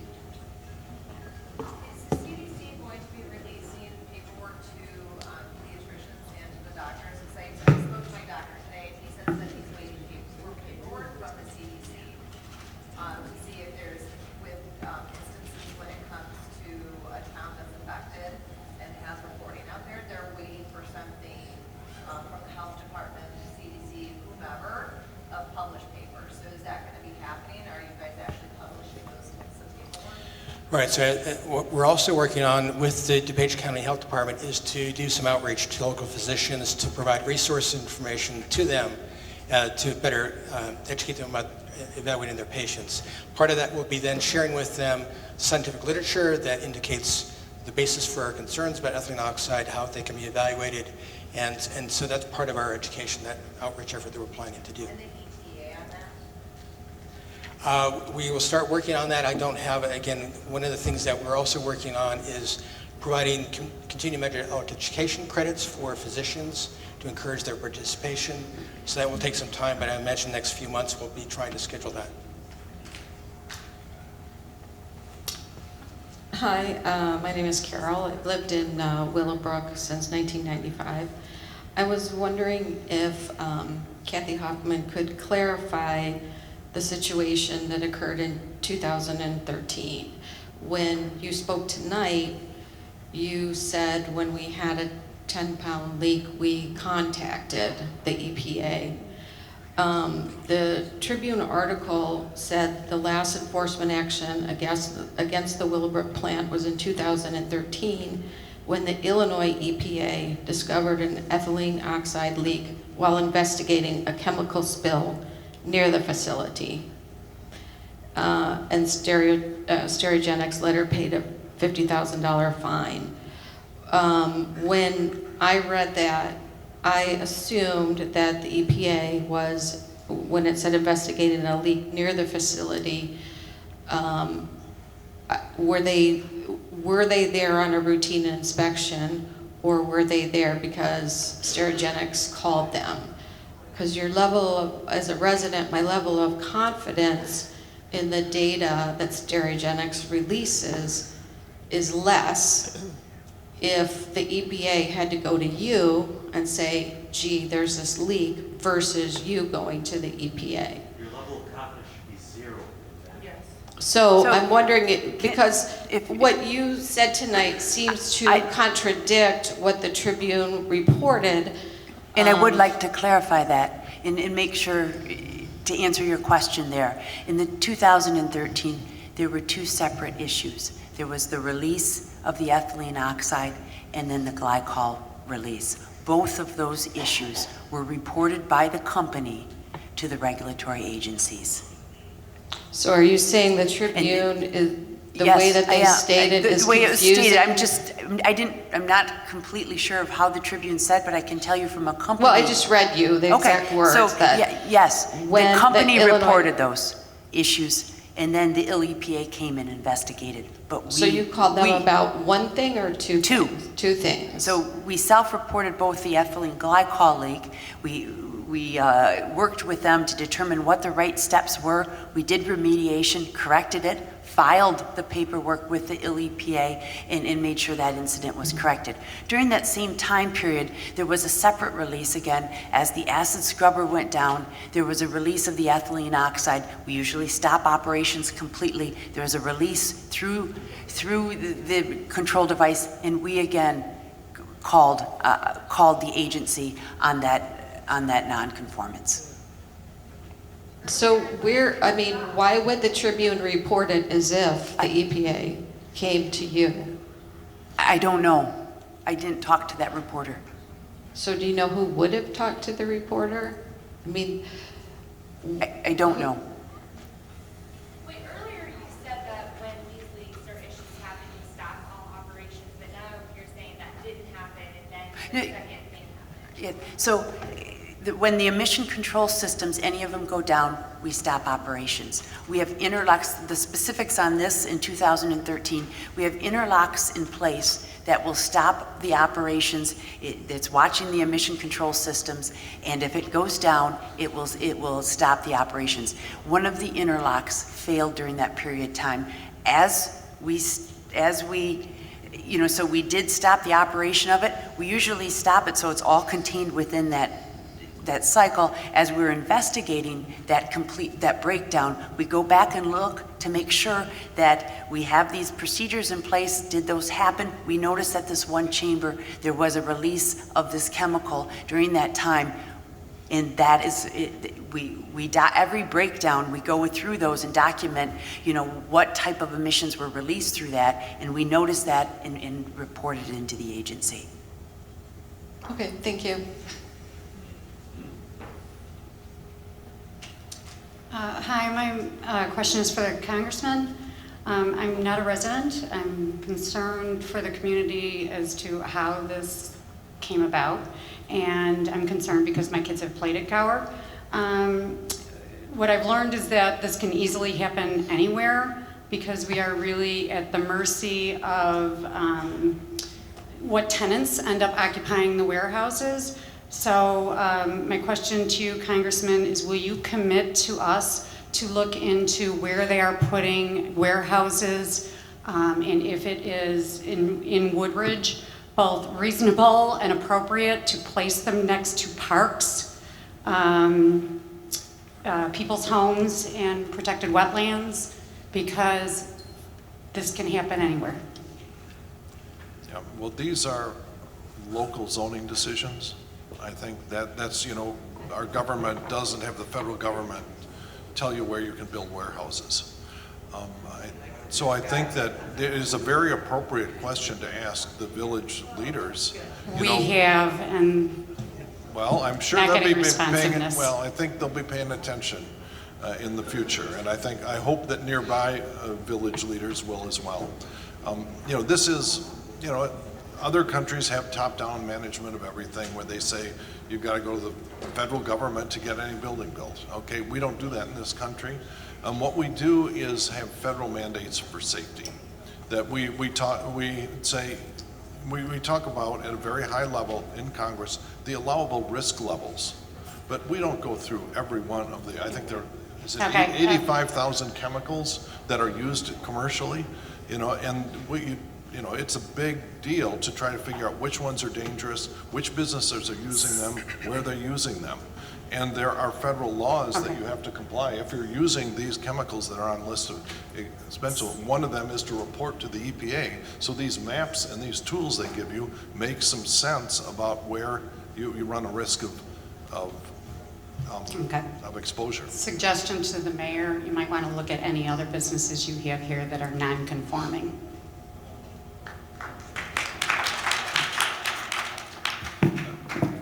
wanted to hammer something home. It sounds like, when the gentleman here keeps repeating that, there's no reason to be concerned in the immediate term. This is an assault on our human rights. The right to health under international law, it's one of the core human rights. The right to live in a place with decent, dignified health conditions and access to decent health care, that is a human right. And this is also an environmental injustice. So in the immediate short term, we have every right to be outraged. And another thing is, I work in Washington. I know when someone's being thrown under the bus. So the deer in the headlight that are here with us tonight are not really the ones in charge and are not really the ones who have any real answers for us.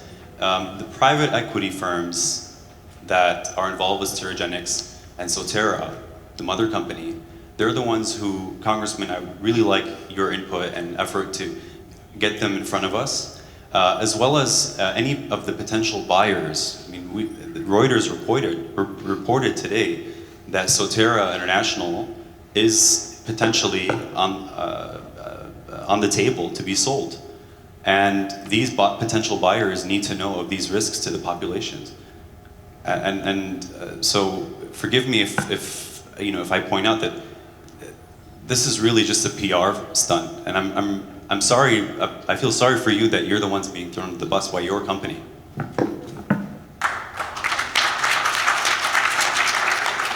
Well, if I could throw in something after that, Congressman and anyone else here, Mayor, all you politicians, for transparency, can you divulge, have there been campaign donations from any of these people or their parent companies to any of you folks?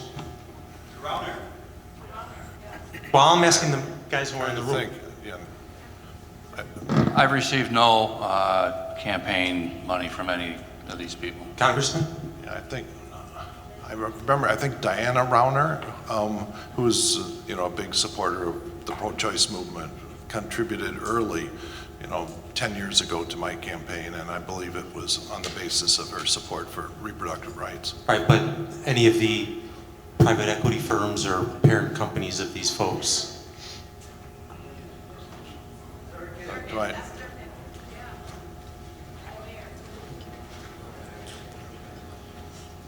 I have not received any money from GTCR or the other parent company. I have received individual contributions from Bruce and Diana Rauner to my campaign as running the House Republican campaigns throughout the state of Illinois. All right, thank you. My name is Michael Adams. The only questions I have moving forward is, when I go home tonight, I feel like I'm in an Eric Brockovich movie. I'm going to go home tonight, my wife is going to ask me what happened. I'm going to say, I don't know. I've been here 3.5 hours. I hear, I don't know when we're going to text. I don't know. I got a 16-year-old in these schools who just came down with cancer. I want to know, because she comes in the door and tells me, Daddy, I got cancer. I don't know what to tell her. I don't even know where to tell her moving forward. So I'd like to know where I can tell her to go to with my wife so we can make decisions about our future, about decisions about how we're going to move forward with this. Thank you. Website, somewhere where I could go to in the future so that I don't have to rely on the Tribune to come to these meetings. So I could just look it up. Thank you. Good evening. My name is Suzanne and I live in Burridge and my daughter goes to Hinsdale South. I'd like to know if Superintendent Bruce Law is here because he sent a newsletter saying that he would be here. And okay, because I wanted him to speak out on how he would advocate on behalf of our children to be safe. Also, I want to remind everyone that November is coming. Please go out and vote people out, and vote these people out, because they let this happen under their watch. This is under your watch, and you are responsible for us.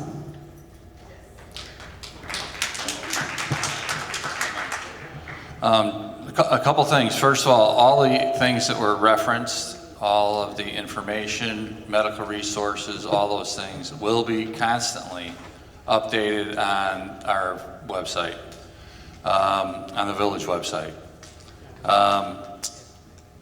This is exactly what I've been going through for the last 6 days.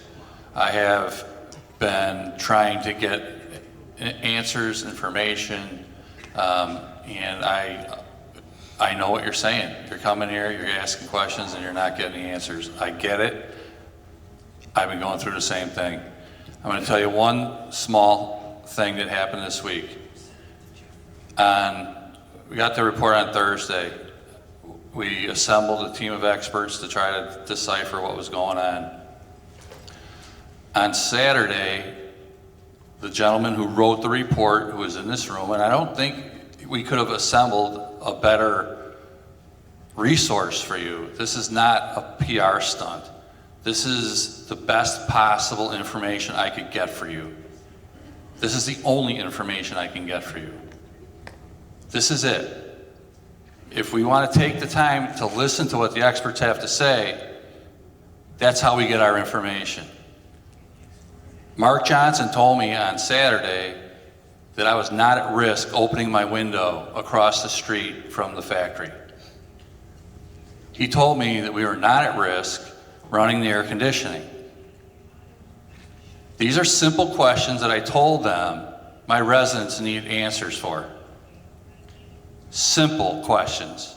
I also demanded to several agencies that this air testing should continue and be expanded.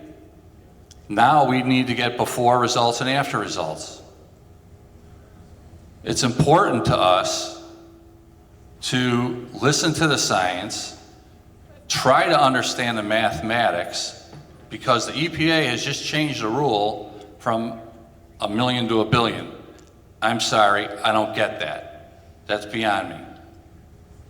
However, all this other stuff, let's worry about the health of our people and our employees.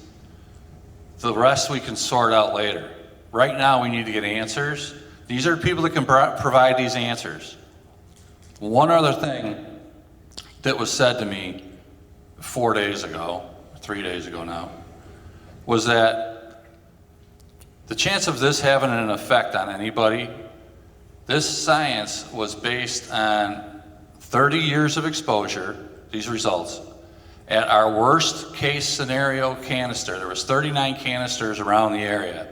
They took the worst case scenario, multiplied it by 30 years, 250 days a year, 24 hours exposure, and and the wind had to be identical for the entire 30 years.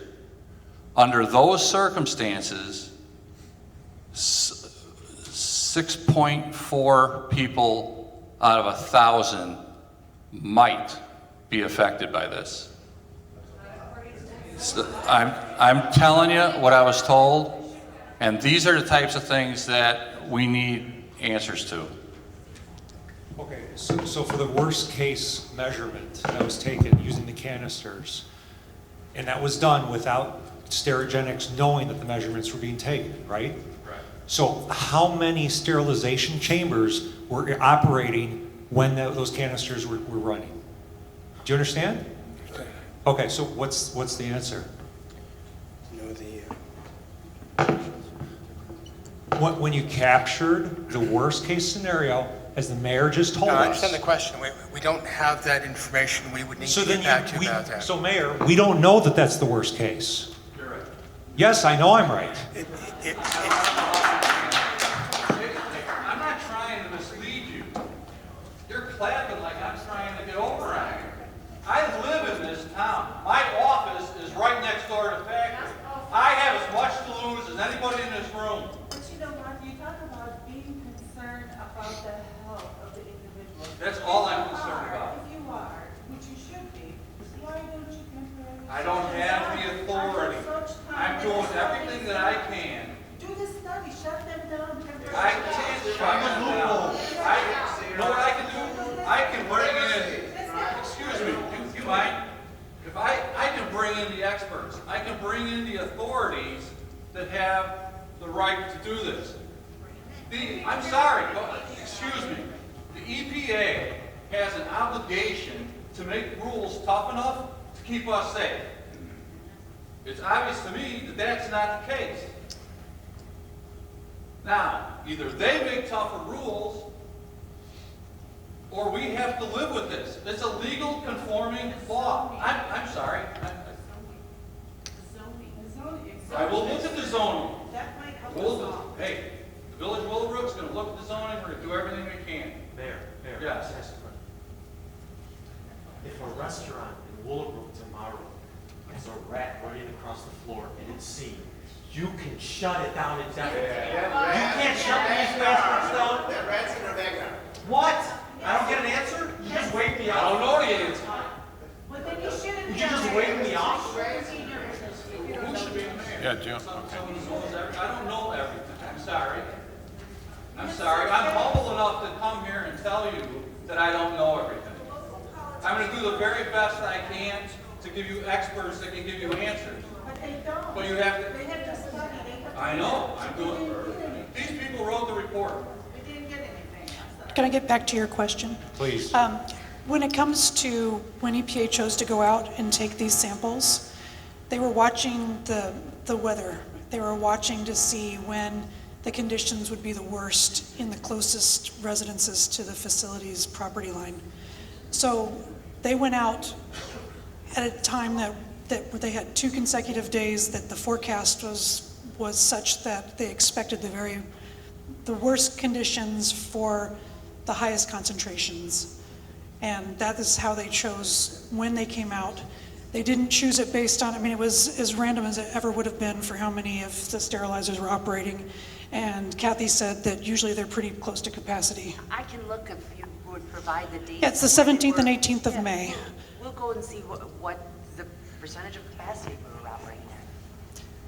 So that's how they chose when they were going to sample, and it's exactly what the mayor was saying about the reason why there's you see the model has a lower concentration than the highest measurement, and it's because they definitely biased it on purpose to try to capture what might be the worst exposure in the community when they're downwind from the facility. So there is some bias. It's biased to the highest concentration that we would expect to see with a downwind exposure.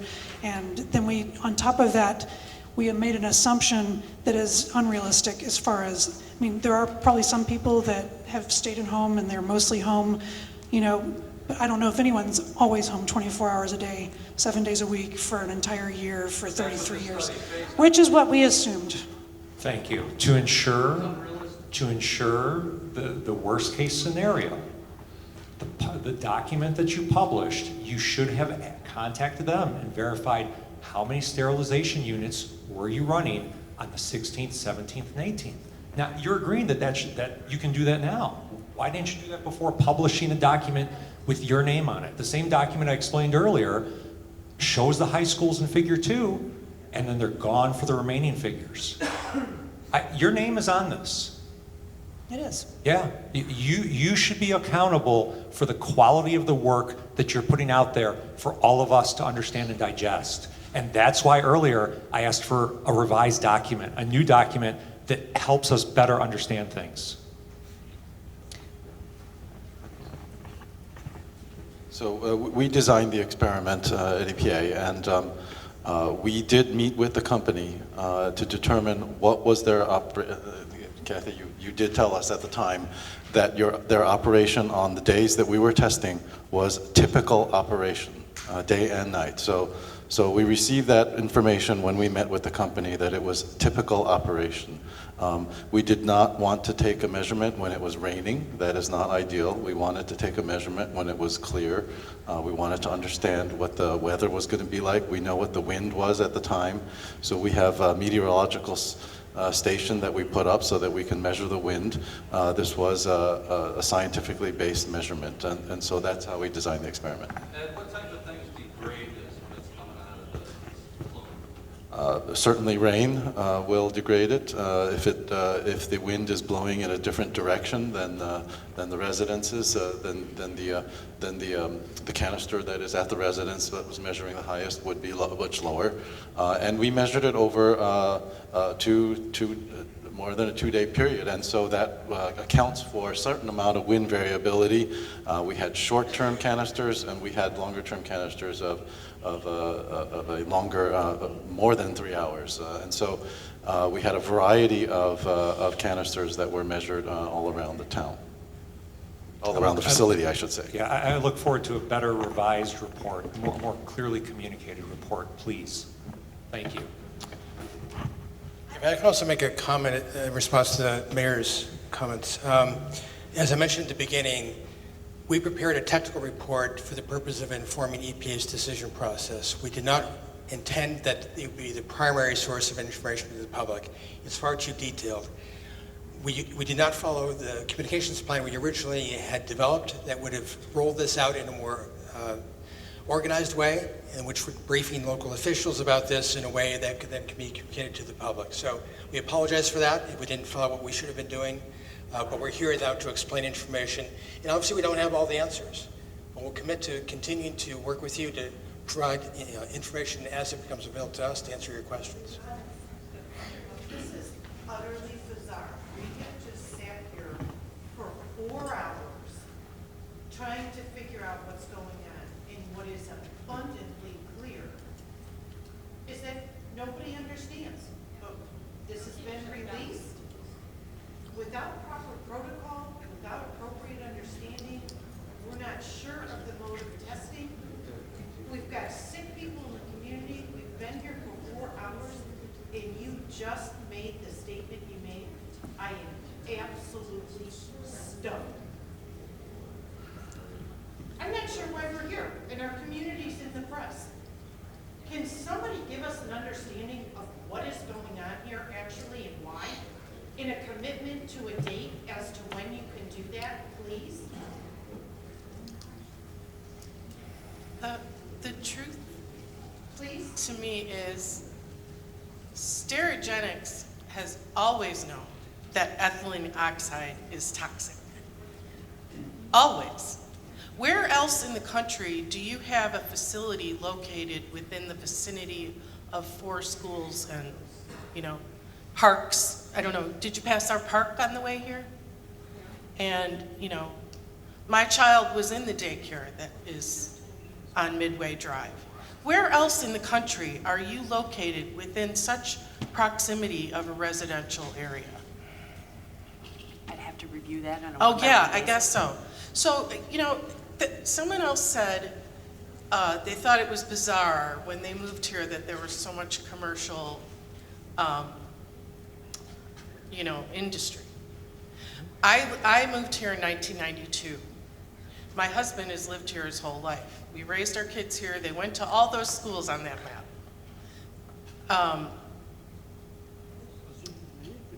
So someone has known all along, and we saw that graph, how high those levels were before.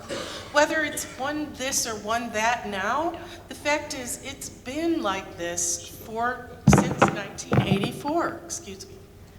So, Willowbrook was sort of touted as, well, we don't have to pay a lot of taxes here because we have all this industry in our community. And never once did I think that our community would allow these toxic chemicals to be, across. I mean, I understand. I appreciate, Mayor Trilla, everything that you've done to bring this together tonight. And I appreciate how, freaked out you are, and we're all even more freaked out. But and the fact that the people who run your company, and the fact that our extinguished governor is a part owner of your company and has made billions of dollars off of what you do with toxic chemicals in our community. And right in our community, does anyone not recognize how crazy that is? I mean, Congressman Foster, what? No one can do anything.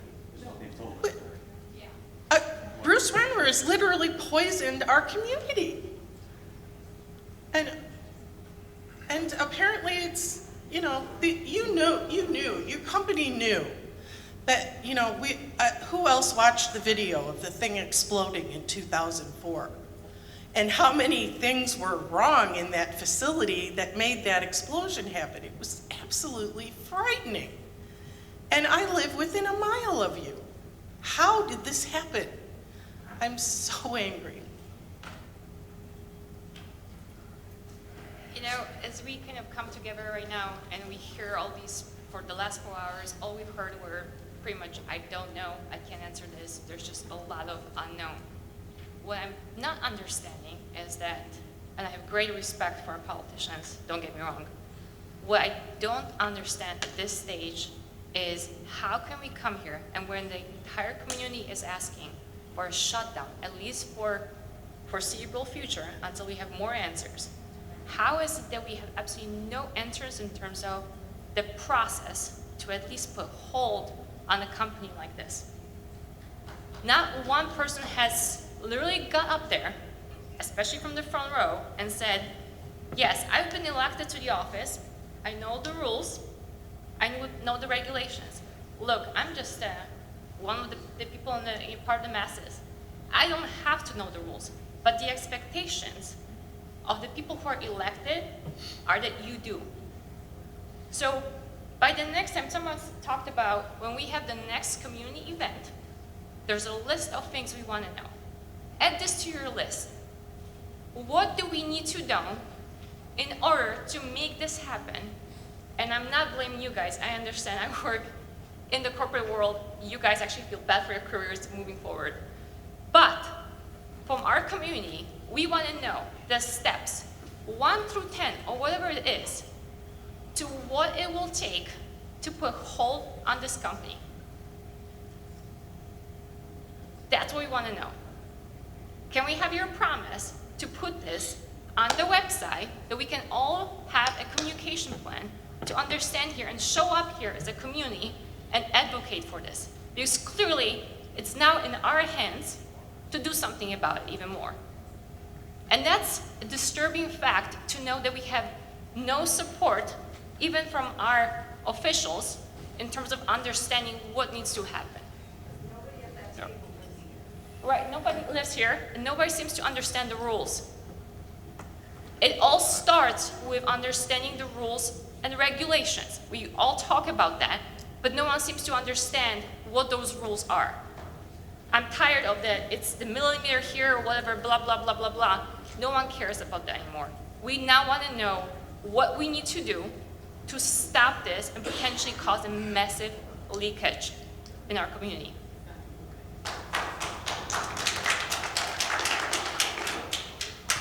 So my question is for state officials here,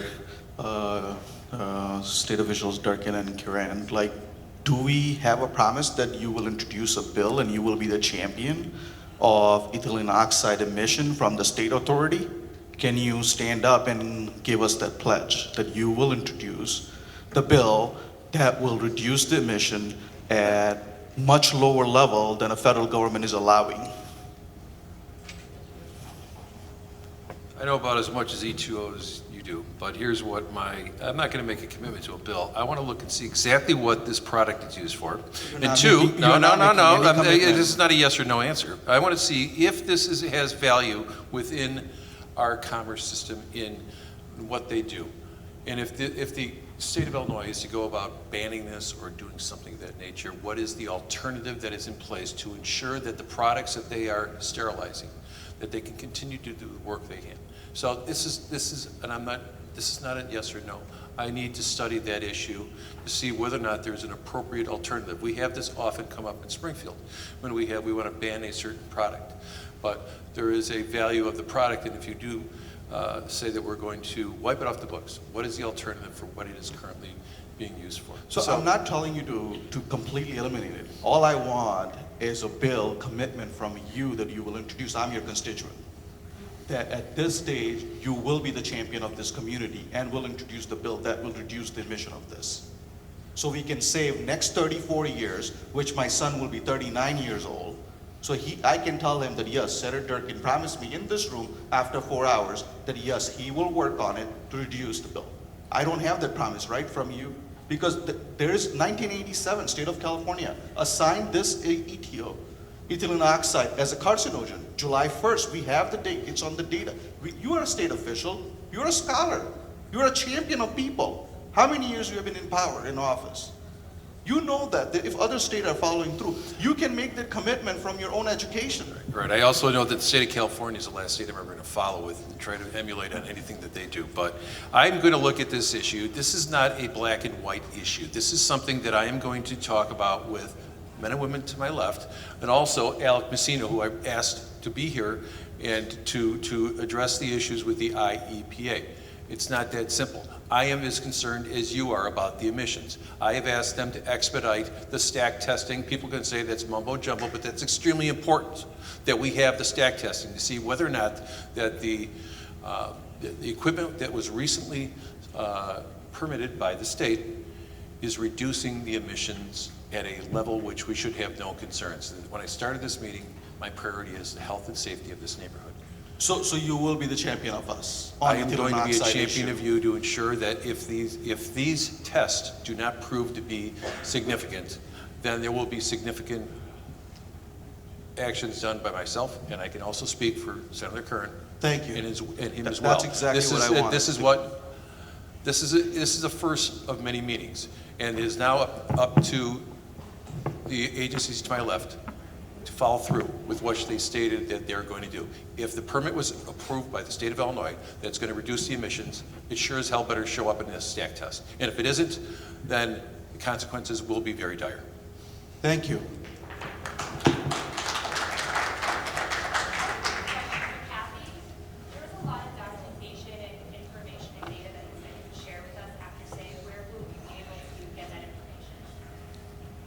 We do have a website. So you're going to keep posting Yes. the information after Yep. the meeting? Okay, let's see, it is now past 11 o'clock. Would the world forgive us if at 10 after 11, we declared this over? If it's all right, if the panel could stay around for a few more minutes? Is that okay? Last question. I don't want to shut everyone off. The other thing I want to say is that the village of Willowbrook is committed to maintaining open a line to answer questions. An email sent to villageofwillowbrook@gmail.com will get added to that list of questions. The ones that were submitted already online that I attempted to have our panel answer here, we're also, I believe that that the village is also intending to try to get answers for those as well. And so, this will obviously be a continuing discussion. So, our last question. I normally never ask questions, so bear with me. Since we are dealing with the toxins in people's lives,